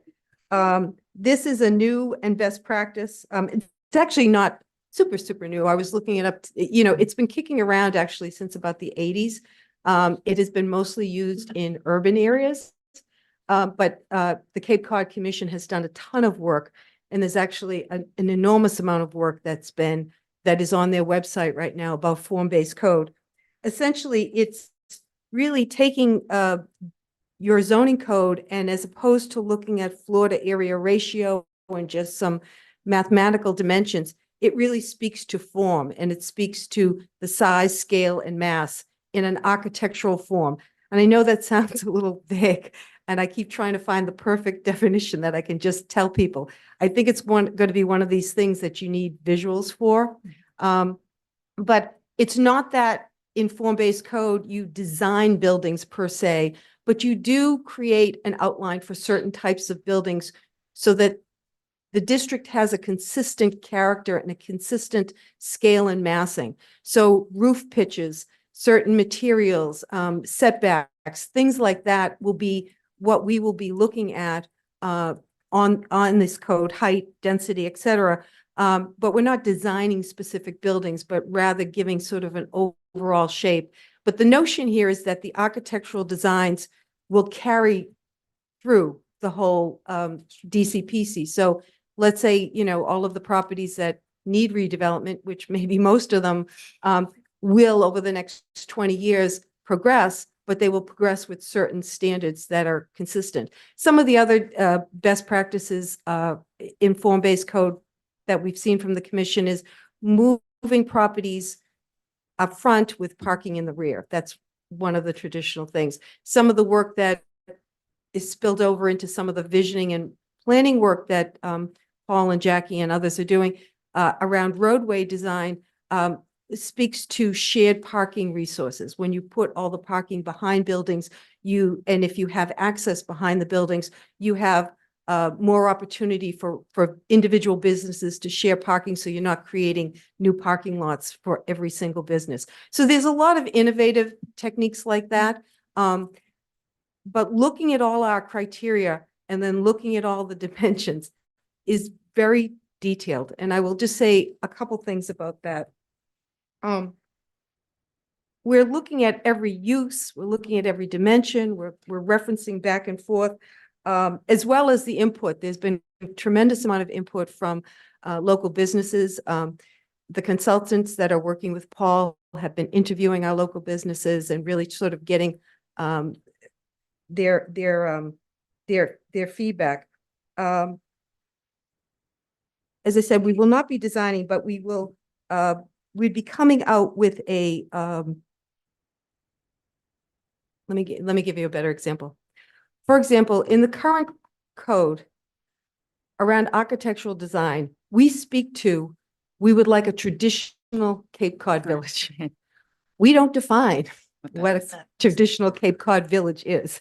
So that's where you get into the form-based design, where we have to start putting specifics. For example, you know, we don't dictate that you must use clapboard versus shingles, but we sort of, you'd specify what that traditional village would look like. So there needs to be a lot more architectural detail and graphic detail that will come back to the form-based design. So I'm going to stop there on this because we don't have recommendations, but what I will say is, here is our process. The consultants are with us through June. We're meeting regularly with the consultants, as well as, I will say, the Cape Cod Commission. There's been a staff person, Sarah Horjeff, who has attended almost all of our meetings. So we really wanted to work closely with them so that we were not at a point where we were moving so far off the reservation that we couldn't get something approved. So we've really been working, and they've been providing really some great insights, both in terms of how this was developed and what we do go forward. So we're hoping to work pretty aggressively between now and May, through May, to get us to a point where we probably have maybe a first draft that might be about 90% complete.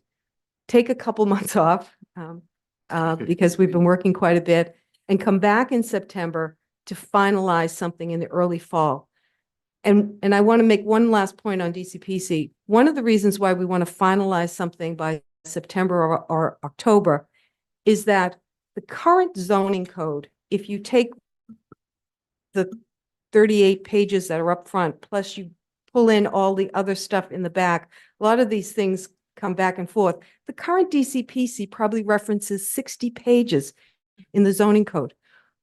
I have asked the consultants, when we add in all the architectural detail around form-based codes, their response is, this could be a 100-page document. And so my last point is, we in the fall, once this is done, want to, as a task force and actually working closely with Jackie and others in the administration, we need to be able to figure out a communication plan for this. And it's not a quick Q&A. I mean, I don't have the ideas whether, you know, it may be reports, it may be PowerPoints, it may be graphics, it may be a whole series of things, but to take 100 pages potentially of zoning code that's new and innovative that people haven't seen before, and, you know, have this go to town meeting is going to require a lot of communication. So I just put that out there. We in our work plan are hoping that by early fall, we will have a draft, and then in our heads, we switch to, okay, what is the communication plan for this document? Which would the communication and all the public process that I've mentioned to you about DCPC, the Cape Cod Commission, and all of the other process, that would happen in Q1 of 2025, going to town meeting of May of 2025. So I just want to give you that overview and really flag for you what's going to be a sensitive point around communicating this to the public. So that's all I'm going to say on DCPC. I'm just going to quickly give you some real quick background on short-term rental and fractional ownership in terms of the research and work that we did. And then I'm going to ask Paul to walk through technically what the amendments say.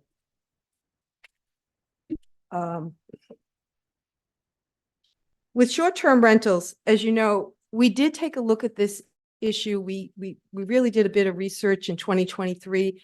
We could not see evidence at that point of short-term rentals in terms of multiple ownership or investor activity being prevalent. And at the time, we made a series of administrative recommendations, monitoring recommendations. Jackie has, really moved on a number of these things. So we had done some work. We re-examined it this year at your request. The kinds of things we've done is we have sent everything to town council, both the P-Town and New Tisbury warrant bylaws. They have been completely reviewed. She has developed, Carolyn Murray has developed drafts for us, so we've had that done. We had a Zoom meeting with the planning director and assistant planning director for P-Town. We wanted to understand their thought process, their research. They shared with us all that research. They shared with us the Donahue report, which they commissioned with UMass Amherst to look at the issues of short-term rental and fractional ownership. And although it was specific to P-Town, the report was very, very helpful because it gave us a broad overview. The bottom line with the report was that either of these things, they did not believe increased affordable housing, but they also said it didn't decrease property values. These are more of a strategic strategy around the anticipation of more investment ownership coming into the communities, diminishing your year-round rental capacity. And in the case of P-Town, which we spoke to, they wanted to get ahead of that. They could see it coming. They wanted to put the bans in place, and in their case, the cap of 2 rental units per owner in place. So they did that really proactively. And that really is somewhat the situation that Eastham would be in at this point. Having completed our research, we concluded that, in looking at Eastham, I mean, there's some economics of Eastham. We are with median housing prices. The last number I looked at was 775,000, which was a median for Eastham. That is outrageous for us because that's doubled, in the last 10 years. Comparatively, we're still the lowest on the Outer Cape. So in terms of investment opportunities where someone comes in and wants to purchase a property, we as a community are more attractive for those investment opportunities. So that I think was one of the considerations that we had, as well as looking at the updated housing production plan and the fact that when you subtract, all of that, I noticed the rental number that we went from 4 something to 168. That 168 includes 88 units that are income restricted, like Nauset Green, et cetera. We only have 80 units of market rate year-round rental housing in this community. And so that anything we can do to preserve that, and as you indicated with your housing report, increase that, is really essential. So that is my high overview. I'm going to ask Paul to walk through the specific amendments. I think it's our last slide, but before Paul goes into the detail, I just want to say, I want to thank folks. I want to thank the planning staff, Paul and the team, because they work very hard at doing this. And I know they do a lot of other things, and I'm constantly bugging him. And the task force has met incredibly. We met every week in January. I mean, it's just, people are just giving an enormous amount of time. And we had development support through Boritz and the Cape Cod Commission. So lots of hands have been working really hard. So I just want to personally thank everyone for that. Thank you. Thank you. Thank Thank you, you, Mary. Mary. The whole task force. You guys are incredible and very remarkable, and yeah, get a lot of things done in a very short period of time and very thoroughly as well. Yeah, just on my behalf, this group is so hardworking and it's a really wonderful group, highly high functioning. They take their work seriously High functioning is an understatement. and they do their homework and they're at the time that they put in. So I really, they're volunteers. They're not getting paid for this. And so we wouldn't be getting this work done if it was just me doing it. That's for sure. And it wouldn't be Teams would done. be better because of this, yeah.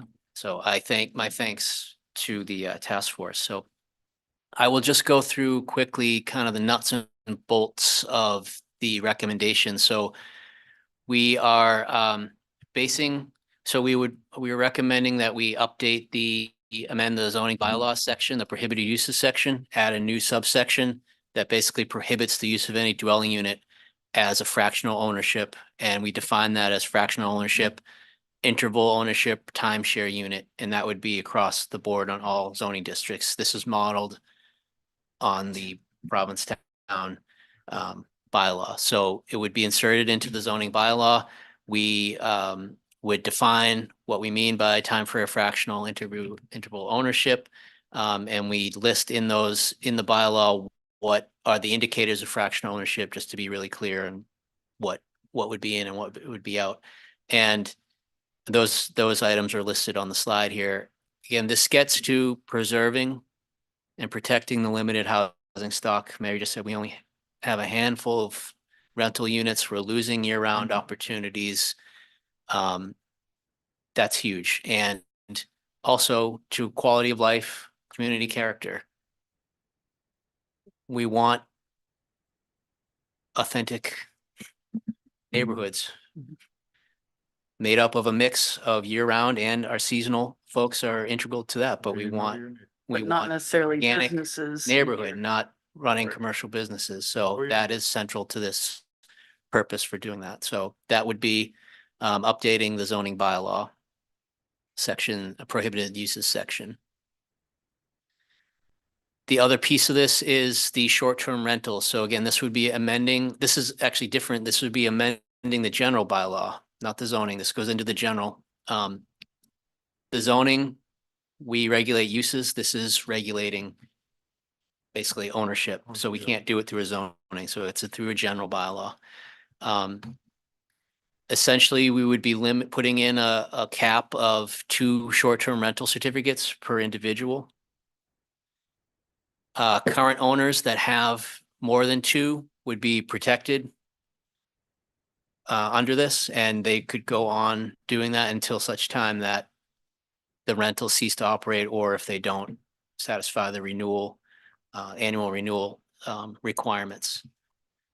Corporate ownership and fractional ownership. This is the crossover. Those would be prohibited from operating short-term rentals.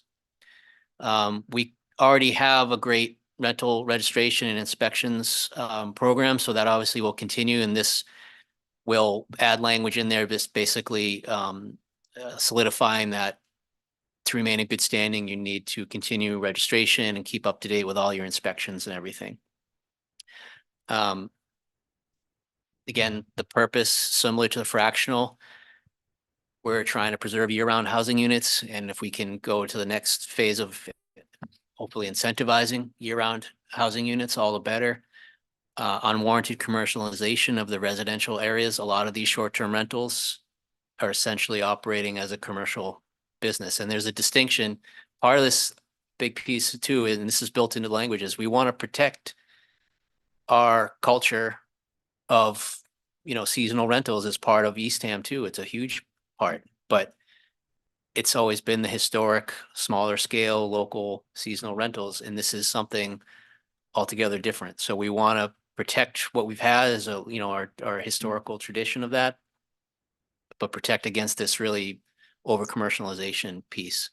And that, so small scale seasonal rentals. Can I ask a question Sure. about, so we have current owners. So let's say you have 4 properties and you pass away or leave them to your kids. Would that be kicked back to 2 because the ownership would change? Like if the current property owners die, the properties are inherited by family. Would they still get to run their 4, or would it go down to 2? Because it says current owners, and I guess technically they wouldn't be a current owner anymore, right? Right. New owner, new applicant. Okay. I wonder if there's some way we could tie that into, you know, how it's not passed yet with the housing bill, but where there's incentives for making year-round rentals as far as property tax. Maybe we approach the people that have multiple, you know, over 2, that, hey, This is our this, plan. this is, you know, this is why we're doing this, and hey, you have some extra properties. Would you consider maybe going, you know, I'm sure there's not too many of those people that are over 2. I A think it was handful, 9, maybe. 9. There's 9, okay. Yeah. So yeah, I mean, we could maybe get some year-round rentals out of it with incentives. Yeah. That's at least 27 properties. Right. Sorry, Amy, is it okay to ask? Oh, Jamie, go ahead.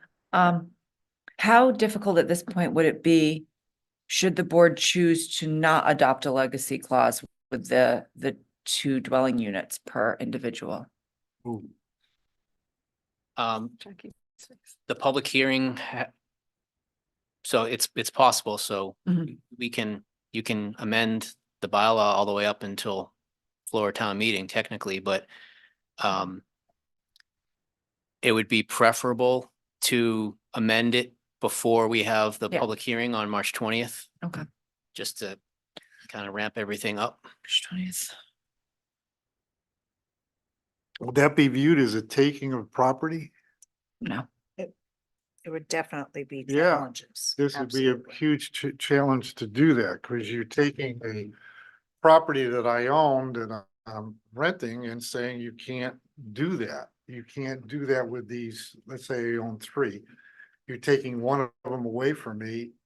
I'm not That's a taking it taking. away from you. I'm taking away the rental certificate. Yeah, but that's taking my ability I to think use we it. could ask town council.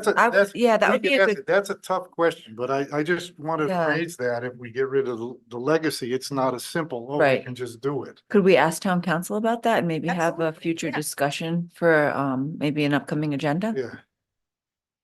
Yeah. You said March 28th, March 20th. 20th. Okay. So we So I have a guess meeting on the 11th.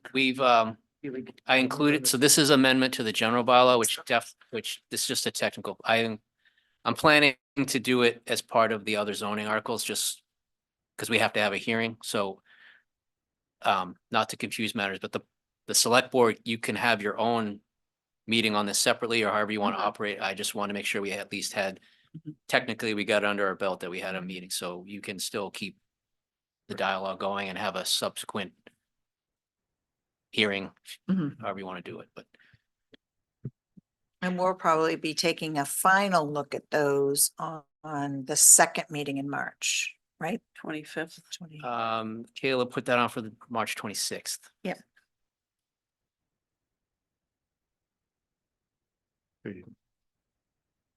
So we have time to ask. Okay. I have a Thank you. question or two on one of the things here. I don't know if you keep going and we'll go after, we go through on the one piece on the language. Sure, no, go ahead. Being the attorney, I'm looking at these, how do I get around this? Mhm. So I wanted to ask you, Paul, or you, Mary, just to make sure I have it in the definition of fractional ownership. And I'll use an example. I'm trying to look at, a non-commercial owned by a family or a corporation. No, not a corporation, a partnership, or I suddenly lost it. Shares. A trust, Membership. partnership, or association. So it's family, trust, partnership, or association. So the example I wanted to use is my 3 high school buddies and I want to buy a place in Eastham. So 4 of us are on the deed. We don't have any agreement of who does what. We just show up whenever we want to and can use it. that, what does that fit under? We didn't create a partnership. We didn't create a trust. We didn't create an association, and we're clearly not family. It says co-ownership though. Up there is one of the things, indicators of fractional ownership, co-ownership. So that would not be allowed.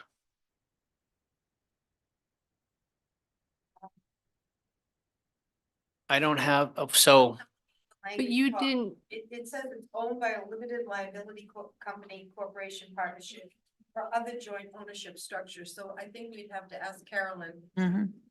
The phrase is, can four buddies get together and buy a property? Is that structure? Yeah. And how does that differ from, there could be multiple names on deeds right now? Yeah, well, that's right. I mean, I'm just, look, you Right. did a great job. I'm just trying to figure, looking at this, are there ways around that? Then the other thing is you go along, it's family and you have a divorce and it's split and so forth.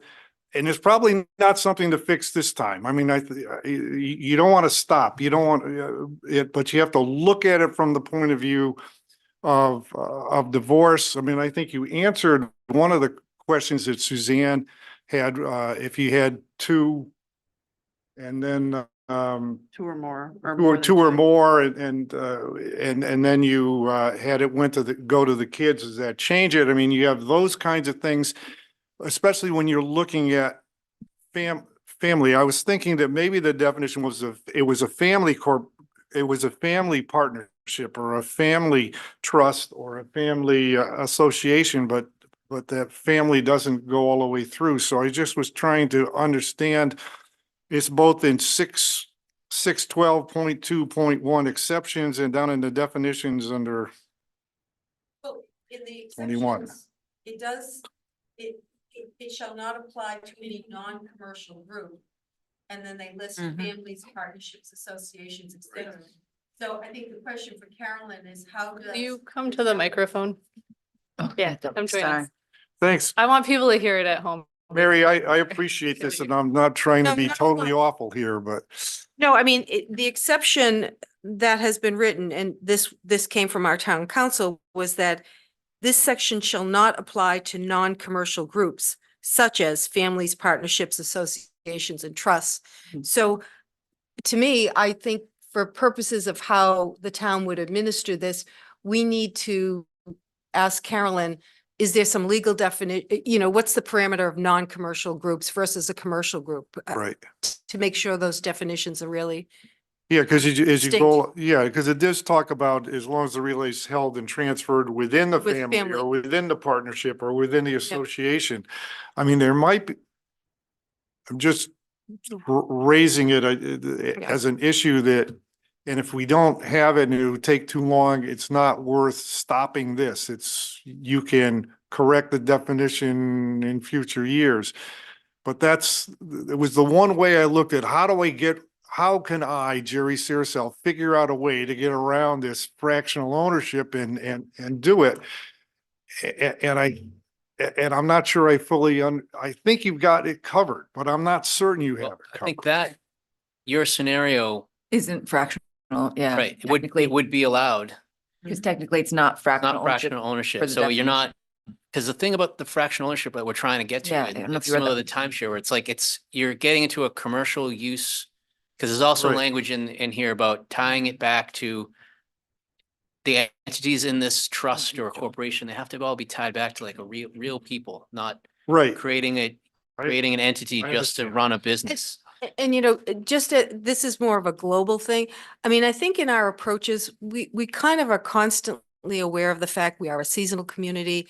There's a long history of people buying a property, and they might buy the property next door because they rent one and they Right. summer with one. And Right. we're not trying to Stop upset that apple cart. And it really, this legislation, which, obviously came from Provincetown, was more looking at that outside corporate interest, the investment community. How can we get around the investment community, not necessarily trying Yes. to undo every historic little family I'm relationship in town? 100% agreement with it. I just, think about it with that, Sure. with my three buddies and myself, and we decide, well, we know nobody's going to be around in June, maybe we can rent it for a short term sometime in June. So, and I'm not, does that make it commercial? And so I just trying to get through on those definitions and think about it, but please don't. If it's an issue, don't stop this from going forward. We can fix it later, but I just raised that kind of issue. I'm sorry to be the No, sinister lawyer We can here. Fix it now. If you can fix it now, that'd be good, but Check think it out of now. Yeah, Okay, thank you. absolutely. Are there any other questions on fractional or short term? All right, I'll just quickly go through some of the technical amendments. So the first one is a recommendation to adjust the language in section 726, which deals with perimeter vegetation. This was put in last year at last year's town meeting.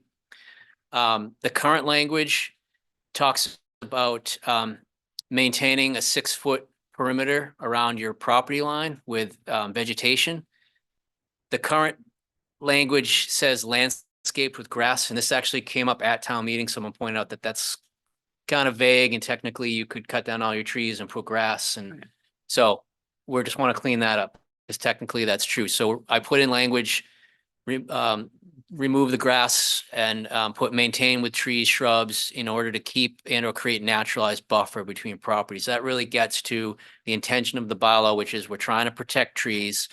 We're trying to protect the rural neighborhood character, reduce the intensity of uses, and hopefully reduce potential nuisance issues. And we want to basically keep these natural buffers where they exist. So it's a slight change, but an important one, and hopefully that'll flesh out the language a little bit better. The other next amendment is amending definitions to a definition for buildable upland and lot area. Currently, we have language that references, and this ties into our site coverage, the way site coverage is calculated. Before, it was done on our total lot area, and last year we adjusted it so that you're calculating your coverage, your potential development expansion potential, not on total lot area, but on your buildable upland. So you're right on the beach, and you may have a property that extends well down into low tide on the beach or in a marsh. That doesn't contribute. The definition was a bit vague because we had language that basically referenced areas susceptible to flooding at high tide. And we realized that there's a lot of different ways that can be calculated, all of which are legitimate engineering ways to do it. But we had actually this come to a head with someone calculated it, an engineer calculated it on a property. And the way they did it was the low tide, the mean low tide was way out into the bay. High tide. Well, and so they were able to calculate that a swath of their property, which is on the beach, could be counted as your buildable upland based on the way they engineered. And again, it was legitimate engineering to do it that way. But in reality, if you went down there 9 out of 10 times at high tide, you're going to be, the beach it's up to the revetment. So it was just, this is trying to fix that so that we put in a more specific, quantifiable way to determine. Does this high also water. cover wetlands, like freshwater? Yeah, there's other language built into that, That's what I talks thought, about yeah. wetlands, bogs, areas, there's all but this was the one loose link where it could be interpreted Gotcha. differently. So this puts in a specific criteria, which is referencing highest astronomical tide, which is a fixed point that can be calculated for any place on Earth, really, based on relevant tide gauges. So it's a kind of a technical fix, but the other technical amendment is to amend our site coverage standards. So this gets to what we put in last year, was to put site coverage limits, actually hard limits on how much you could expand based on your lot size. And that's all spelled out in tables and charts in the bylaw. But what we didn't anticipate was, what do you do if, and that works great if you have one dwelling on a lot. We didn't anticipate what if you have multiple dwellings, like cottage colonies, which we have a lot of.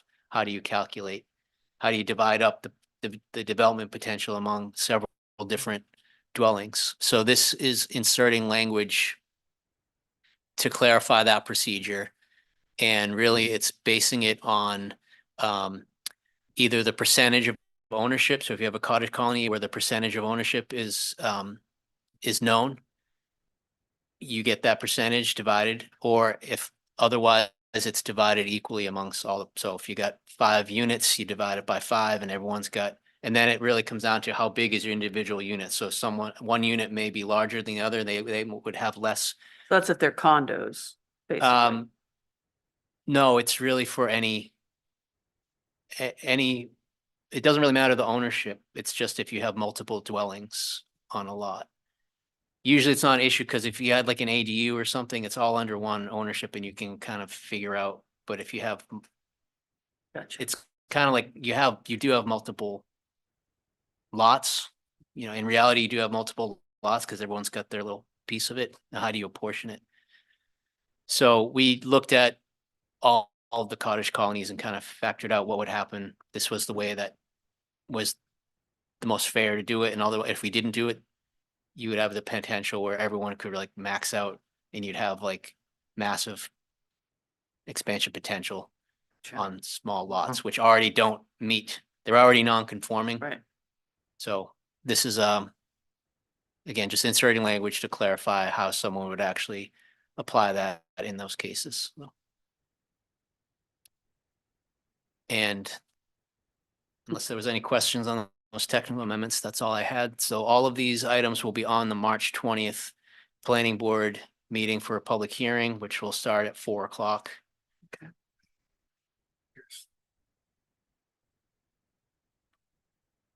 Oh, gotcha. Yeah. I figured it was in there. It just wasn't part of the change. Yeah. Awesome. Thank you, Paul. Thanks, Wow. Paul. Thank you all. Thank Lot of you, work. Gary. Yeah, thank you very much. And that was This March great. 20th, planning board? Yes. Yeah. Okay. Amy, will you be able to go? Because I won't be here. Do you The think? 20th? Yeah. Yeah, I'll try to, No, I'll this- at least zoom into it. Oh, sorry. Yeah, Okay. All right. great. Thank you so much. Well, yeah, but we're not going to talk. Thanks, Paul. All right, next we have administrative matters, pesticide bylaw. To place it on the warrant, we had a presentation a few weeks ago.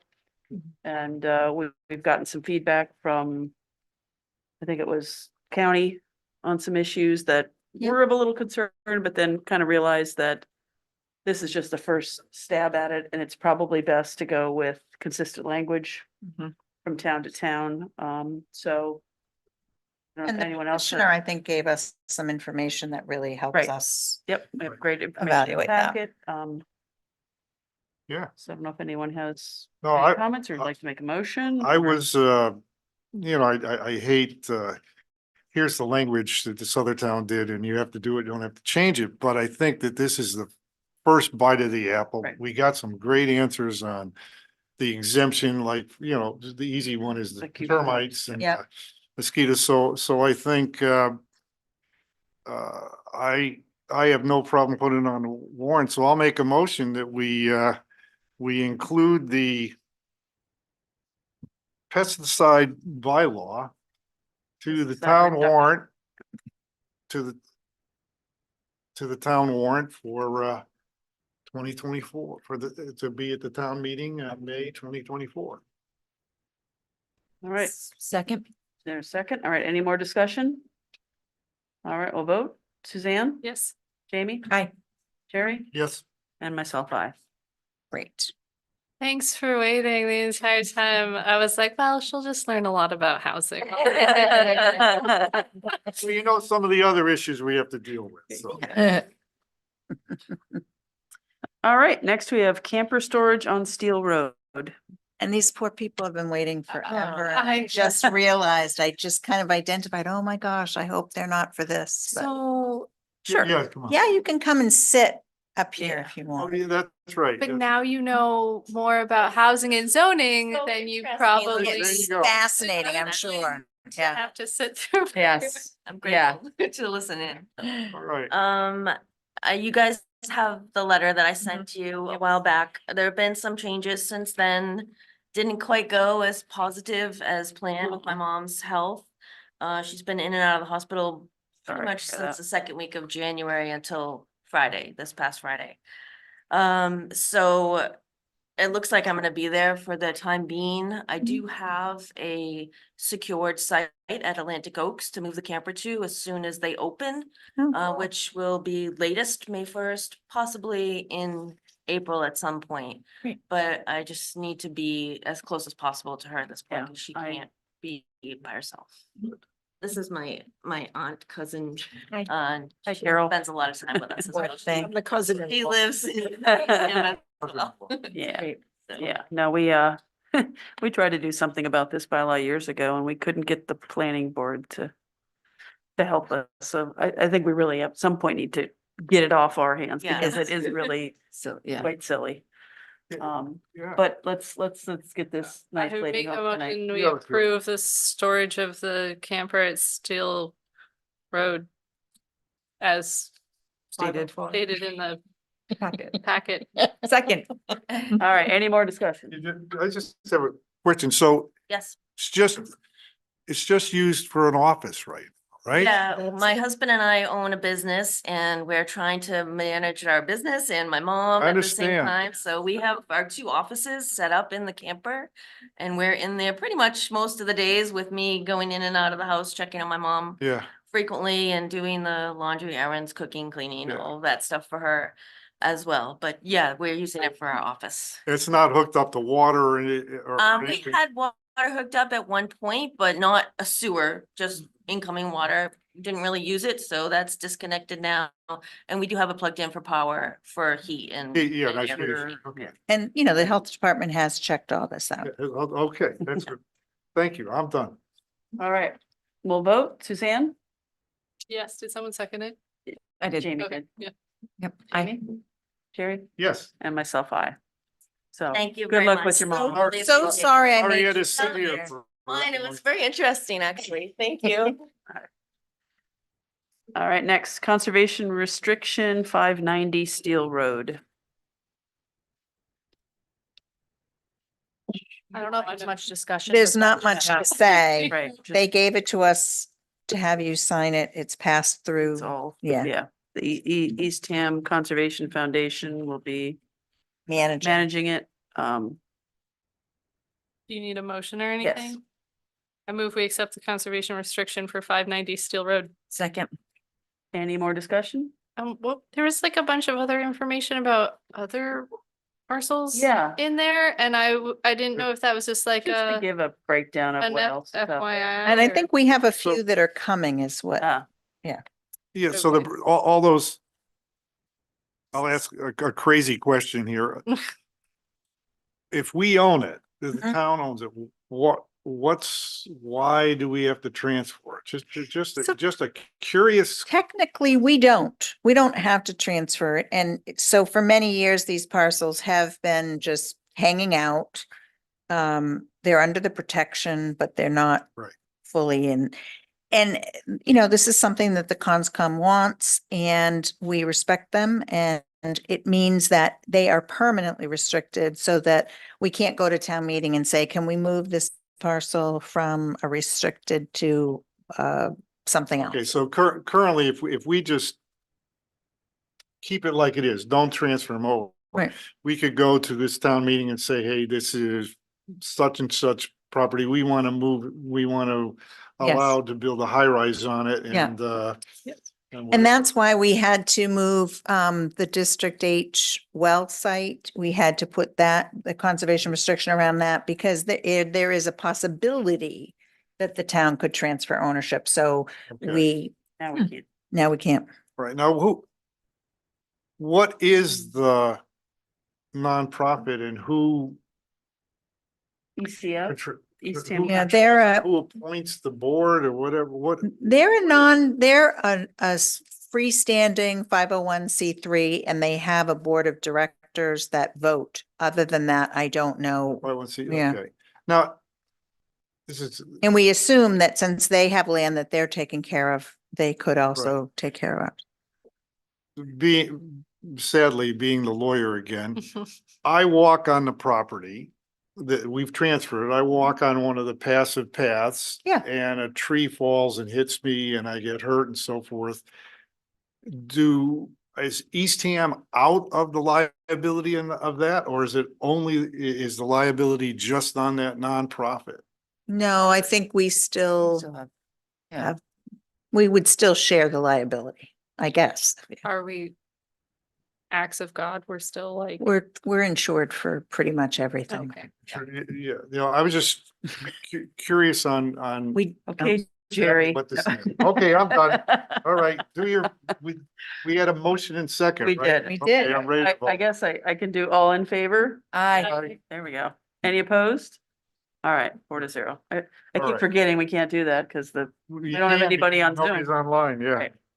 Okay. All right, I'm sorry. that's okay. Next, annual report cover. Ugh, you've all seen it. Loved We're it. just, yeah, it's Hard nice. to- Kayla did a great I job. loved it. Yeah, We do have to do the dedication on the interior cover. We're still working on that.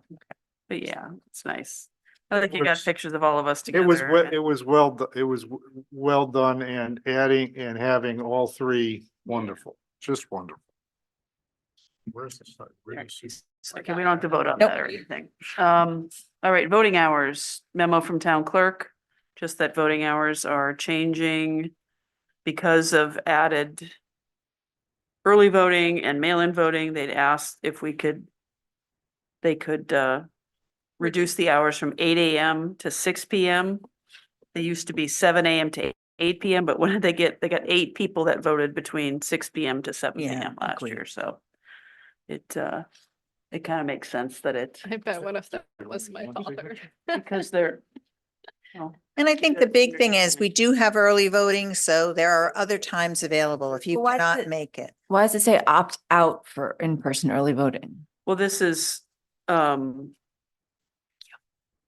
Oh, it's for the annual town election. Oh, Oh, okay, yeah, we're not okay. gonna I that don't makes think we've sense. done early in-person voting for. And that, again, correct. we have done that in the past years. You've Oh, done that. okay. And you always have mail. The Yes. mail-in vote right, It's the only page. is available. We have more ways to vote now than we ever right. have. And that, again, we don't have to, they're just letting us know they're doing that. But we don't have to vote on I it. don't, no. Oh, okay, sweet. Oh, you have to vote, you have to do on the voting hours. You don't have We to do. do on the registrars. Oh, okay. All right, so I need a motion on the voting hours. I move that we change the voting hours for, what is this, for the primary? Mhm. This election cycle, why don't you just? For this election cycle to be from 8 AM to 6 PM. 6 PM. Second, All right, any more discussion? All right, all in favor? aye. Aye. Any opposed? Sorry, yes. 4-0. You're opposed? No, she delayed her eye. You got The later on. I was, All right. Registrar's terms, that's the information only. I knew I saw it there somewhere. I guess I'd already checked off the other one. Okay, so we have some new Colleen O'Duffy Johnston is a new registrar. And CDBG grant agreement.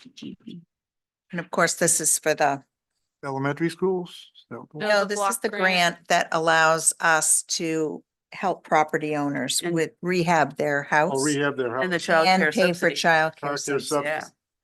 I move to approve the CDBG grant agreement. Second, All right, any more discussion? All right, all in favor? yes. aye. Any opposed?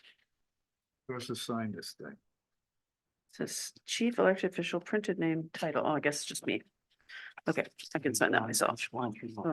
Someone on Zoom had raised their hand. Oh, They've shoot. now taken it down. It was Kathy. If you wanted, I could promote. her Oh, or and then something. also Yeah. LJS guest. I believe it was Kathy? Kathy All right. Bennell from the, Yeah, she's in down the now. chamber. What is it? Yeah. Okay. or- Oh, Oh, Oh, shoot. Sorry, Kathy. does LJS have any? And there's someone else with their hand up now. Right. But sorry, Kathy, we didn't see you before. Can Alright. you? Yes, hi, this is Kathy Bennell. You're not yet at the subject of the warrant, are you?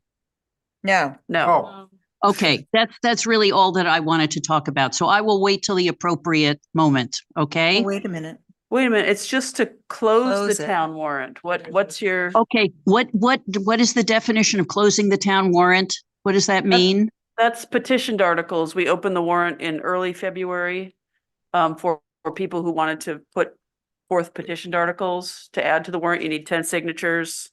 Okay, so that's for personal input.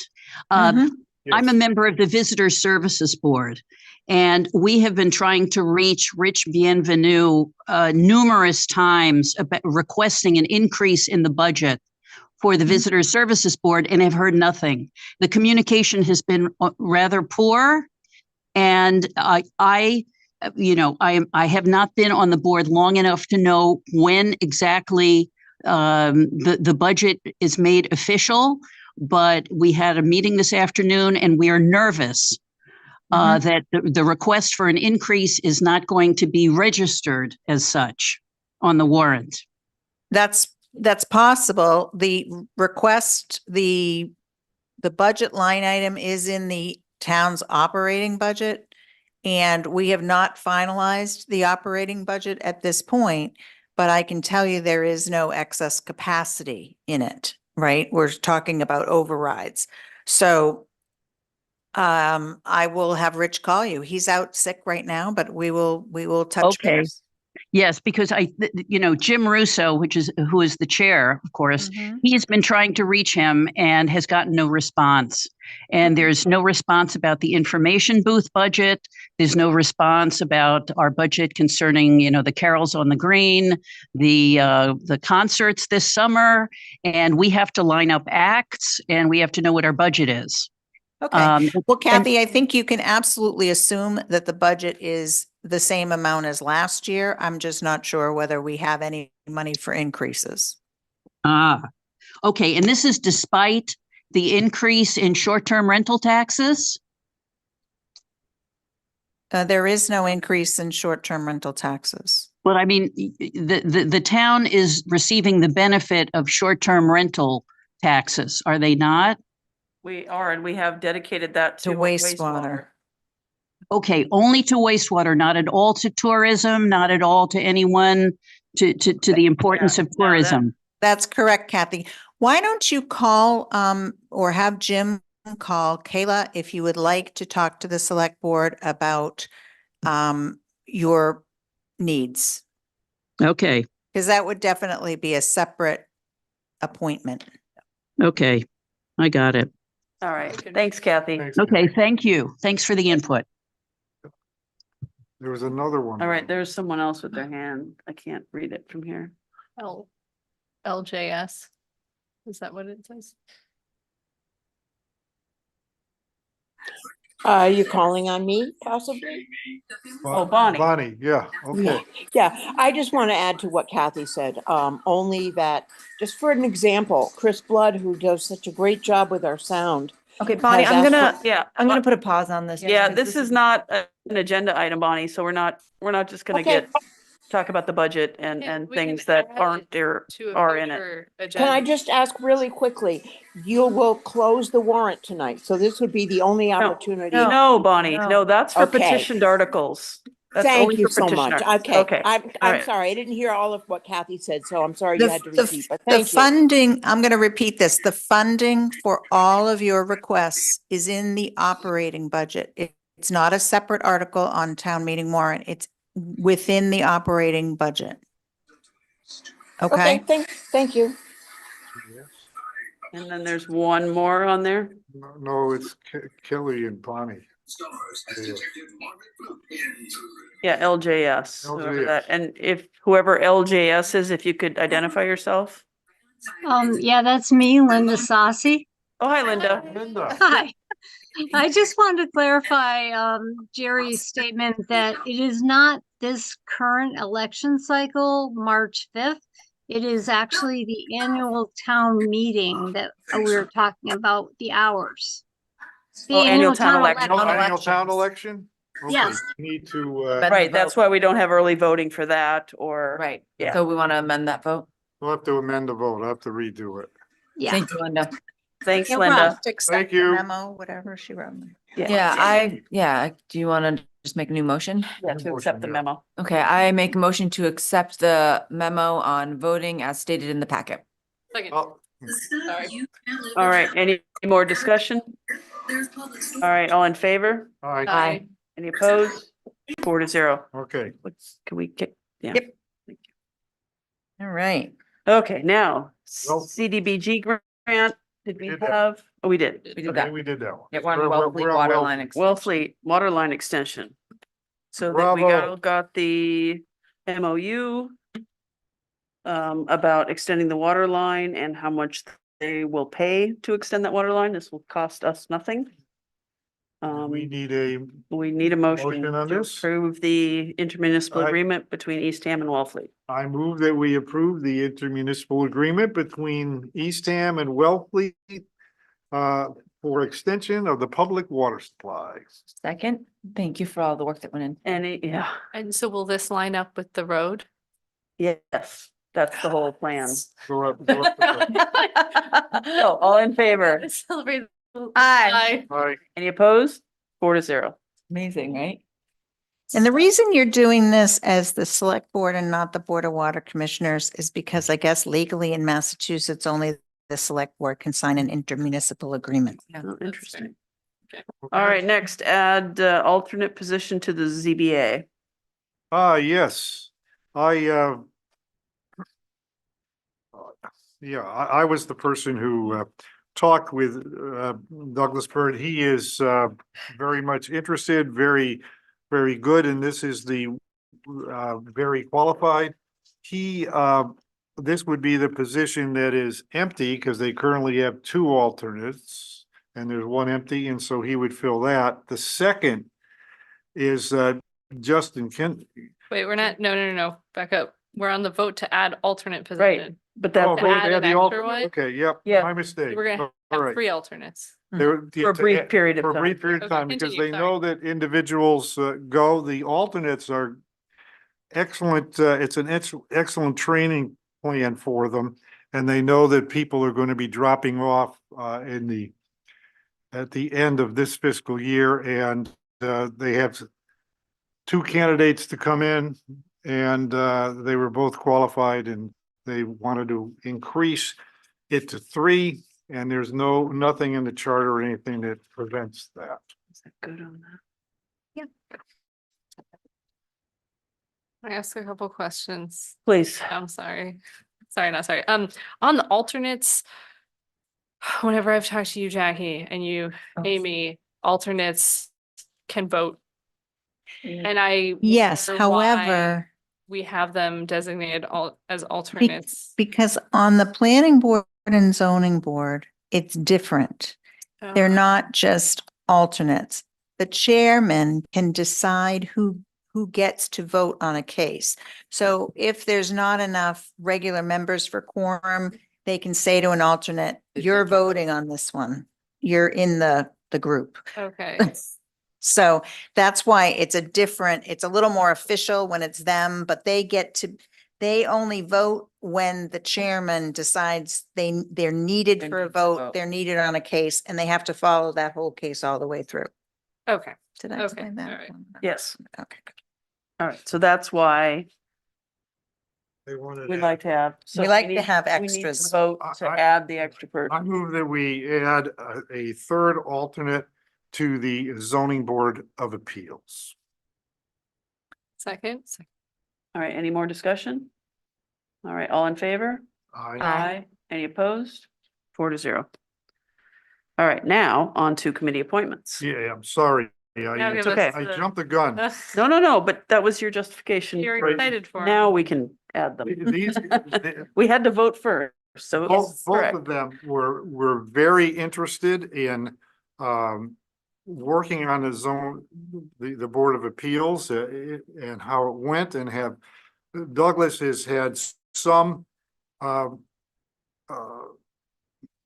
worked on the zoning board of appeals in Plymouth for a year or two.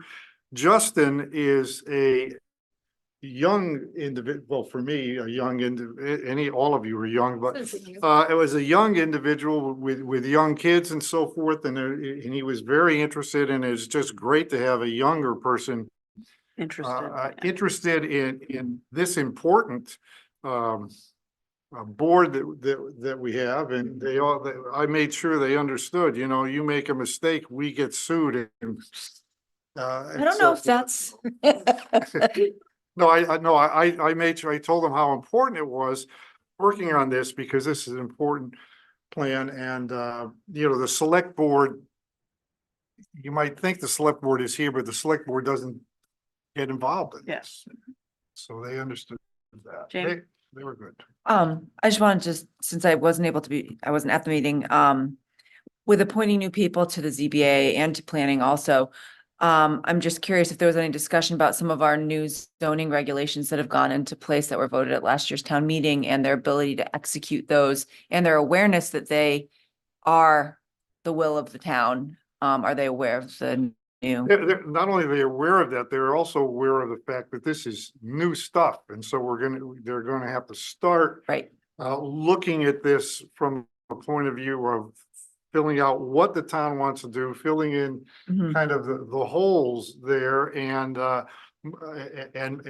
moving forward. So they were very much both of them, and Bob, the chair of the zoning Board of Appeals, was very specific on this. We have a lot of new stuff coming in, and they actually spent their last meeting, they didn't have any cases before them going over the new zone. that's great. And they're gonna likely get some more. Yeah, well, great.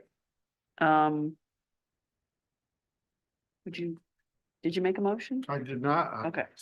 I'll make a motion that we approve. Oh, hold on, move on. Oh, can someone make a public comment? Sure. Not usually, but because it's You have, yeah, your high functioning role. My high High functioning. functioning. I know. I couldn't tell my husband that. I don't know these individuals, and you know, so I'm not opining on them. I would make an observation that between the ZBA and the planning board, both standing members and alternates, there's only one woman on the board between those two boards.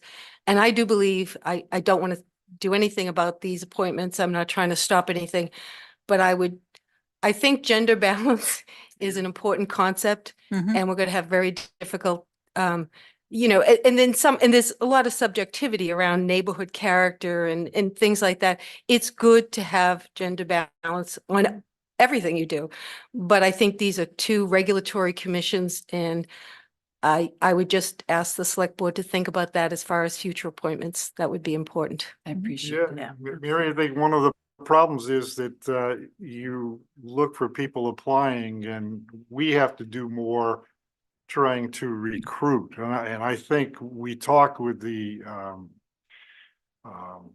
search committee on that, and I think that's something that's in their mind as well. So it's something we have to do, trying to recruit more diversity on our boards, people wanting to participate. Except this one, I think we have pretty good balance. But I think that, you know, I mean, use our. No, we board- don't have a good balance. You got me here. That's a problem. But you do have to use, you know, traditionally this board, since I've been on it, is very well balanced, and using that as a model that all of our boards should look that way. I mean, we're all making impactful decisions for the town. And so it means something when you have to sit at the microphone to present your case to a board, and you can't relate to a single person on that board. That really, I mean, it sucks. Whether it's age, gender. Yeah, it's valuable to have, like you're saying, those diversity of opinions, because it allows a more balanced approach. So I really appreciate you saying that. I think both the nominating committee and also all of the committee chairs, if, you know, if this is a policy priority to have great diversity, then I think if it's understood by everyone, because, you know, a lot of these things are informal, people come up and it would, Yeah. that would be just important. I will also say, if anyone's watching at home, in our packets, so Doug has an extensive background working in the medical field, and then Justin in audiovisual and tech. And so I would say that if you're interested and have some drive to learn and think that you can like execute something fairly and look at plans and a willingness to learn and Make it. and like work well with others, like Yes. You don't have to be an architect. you don't No, you have just- you to don't. have like a direct one-to-one experience regarding the board, and I guess those two applicants are a good example of that for being on zoning board of appeals. All right, so Did I did you make a motion? I think you started to and I then. did we start went to, to but I Mary. stopped, yes. All right, I move that we appoint Douglas Bird and Justin Kennington as alternates to the zoning board of appeals. Should we do all of them? no, because Jeff's not an appointment by Oh, us. okay. Oh, okay. All right, then second. All right, any more discussion?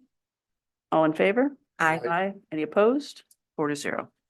Affordable Housing Trust is just information because Okay. the Affordable Housing Trust has in the Right. statute that we can fill an unexpired Unexpired term term, once someone resigns, Mhm. in-house, so to speak. great. So then Open Space Committee, Michelle Vion, I interviewed her last week. And I will make a recommendation to appoint her to the Open Space Committee. Second.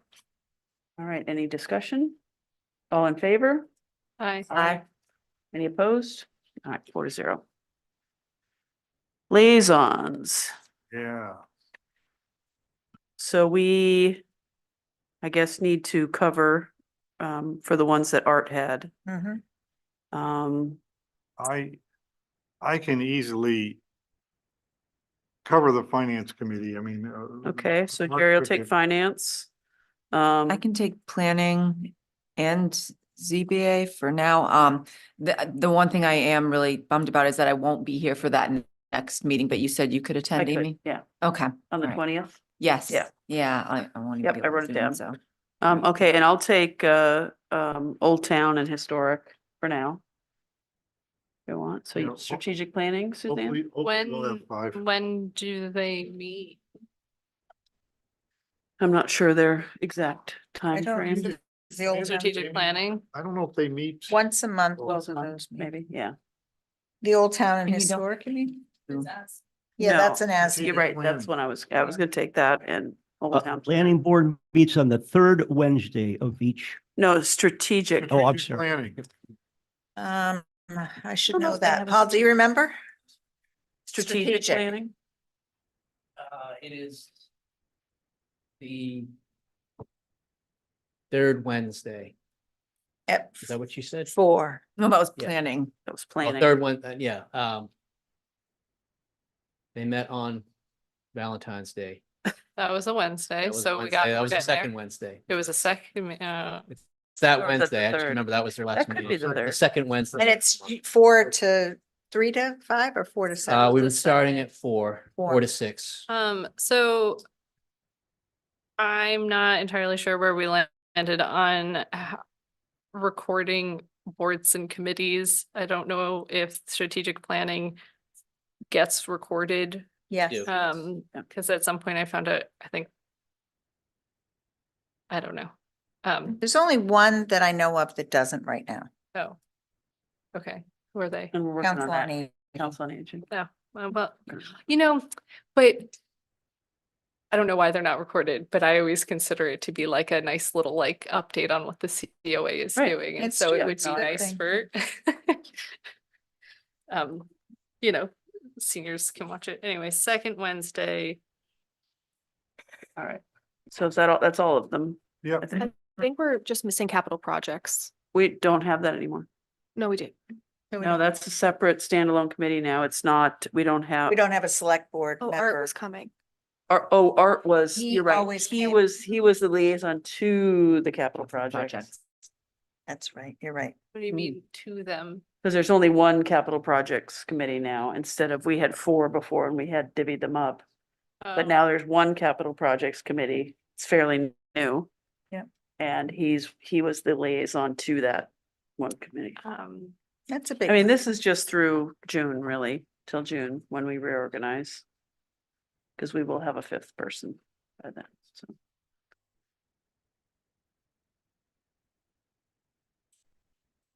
When do when you, is- when do you meet and are you recorded? Do we record? Yes. Yes, Tuesday, the first Tuesday, Is it the second Tuesday or the first? second Tuesday of the month at 3. 3 to 5. 3 to 5? That's the 12. And right now, we're meeting monthly, but we may go to quarterly at some point. If I- things die down a little. Until June, I can do that. Okay. Thanks, Terry. Yes. Okay, Suzanne. All right. So that's I settled. All right, Jerry, close the annual town warrant. move that we close the annual town warrant 2024. Second. Any discussion? All in favor? Aye. Any opposed? 4-0. New upcoming agenda item follow-up. I saw you had a Uh-oh. couple things in your town administrator's report about legislation and things, but I guess we could just move to that since it's all in your town Yeah. town manager's report. I have one thing. Our next meeting, well, no, I'm sorry, March 26th, we'll be starting at 4:30. Mhm. 4:30 on the 26th? Yes. We have a doggy hearing. What? Oh, yeah, Dog. I forgot about that. I actually thought that was gonna be today. No, Now it had to be advertised. Oh, no, I. What do we have? a dog hearing, a dangerous dog hearing. No. Yes, we do. When? 26th or 25th, Mhm. no, 4:30. 25th. We're just gonna meet earlier. 25th. Sorry. Yeah. It's gonna be fine. It's gonna be fine. Trust me. Well, okay. You're on. Oh, Town manager's when do report. we? I don't have my report in front of me. I had a lot of things. Oh, thank you, Amy. Which picture back?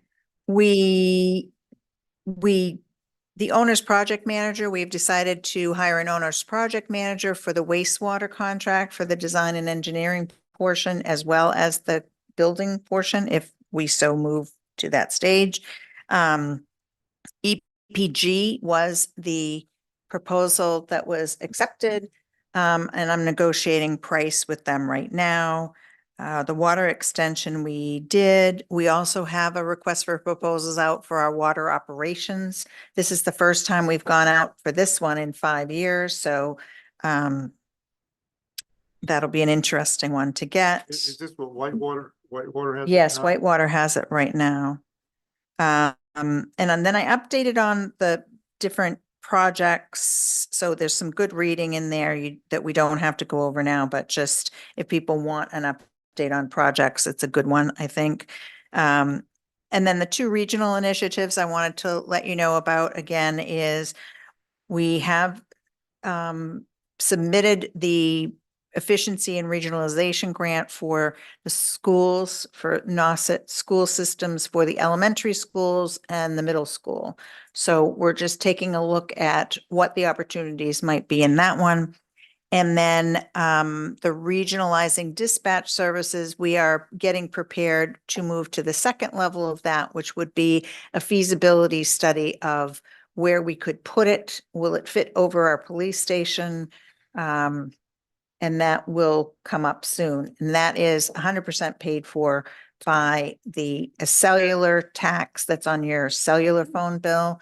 So it's not even state money, it's a separate fund and it's 100% cost free. The 911 tax. Yeah, so Would that include the building cost? it includes everything, including the first 5 years of operation, the first 3 years at 100%, the 4th year at 75%, and the 5th year at 50%.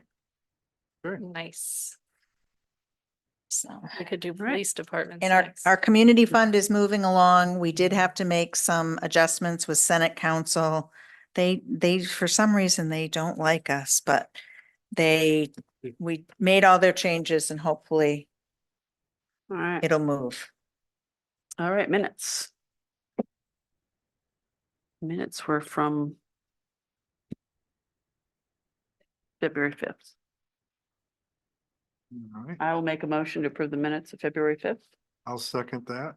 Any discussion? All in favor? Aye. Any opposed? 4-0. Do we have space on our agendas moving forward for visitor services to come in? Well, when chat we with talk us? about the budget hearing, Definitely. the budget hearing's the 25th also. 20, Same night as the dogs. Or, yeah, it's 25th because oh, right, February is the 20th. As an extra. I just thought I, they might want, one of the Yeah, guys. no doubt. but I Okay. think, Jack is pretty clear that it's gonna be level funded, but I mean, they can. So I think the issue with this is, we talked about this a couple of years ago, and I won't take too much time, I promise, but we do not have a staff person that is assigned to these committees. The chamber, the Windmill Green, what do we call that? The Visitor Service Board. We don't have a staff person assigned to it. So it used to be separate warrant articles every year. And so now we've absorbed it into the operating budget. It's in the human service section of the operating budget. But there's no person in charge of it for these people to talk to. And I think that's where it breaks down sometimes. oh, okay. Okay, yeah. I mean, I guess I was also generally interested in more of what they do and maybe they Absolutely. would enjoy telling us and for other people No to doubt. know what they do. And if, they do have increases, they need to come earlier, obviously, to. Yeah, I think I need to do a memo too about what the budget schedule is for them to, and again, if they had a person, maybe we just assign a person to them. All right, Stop. any other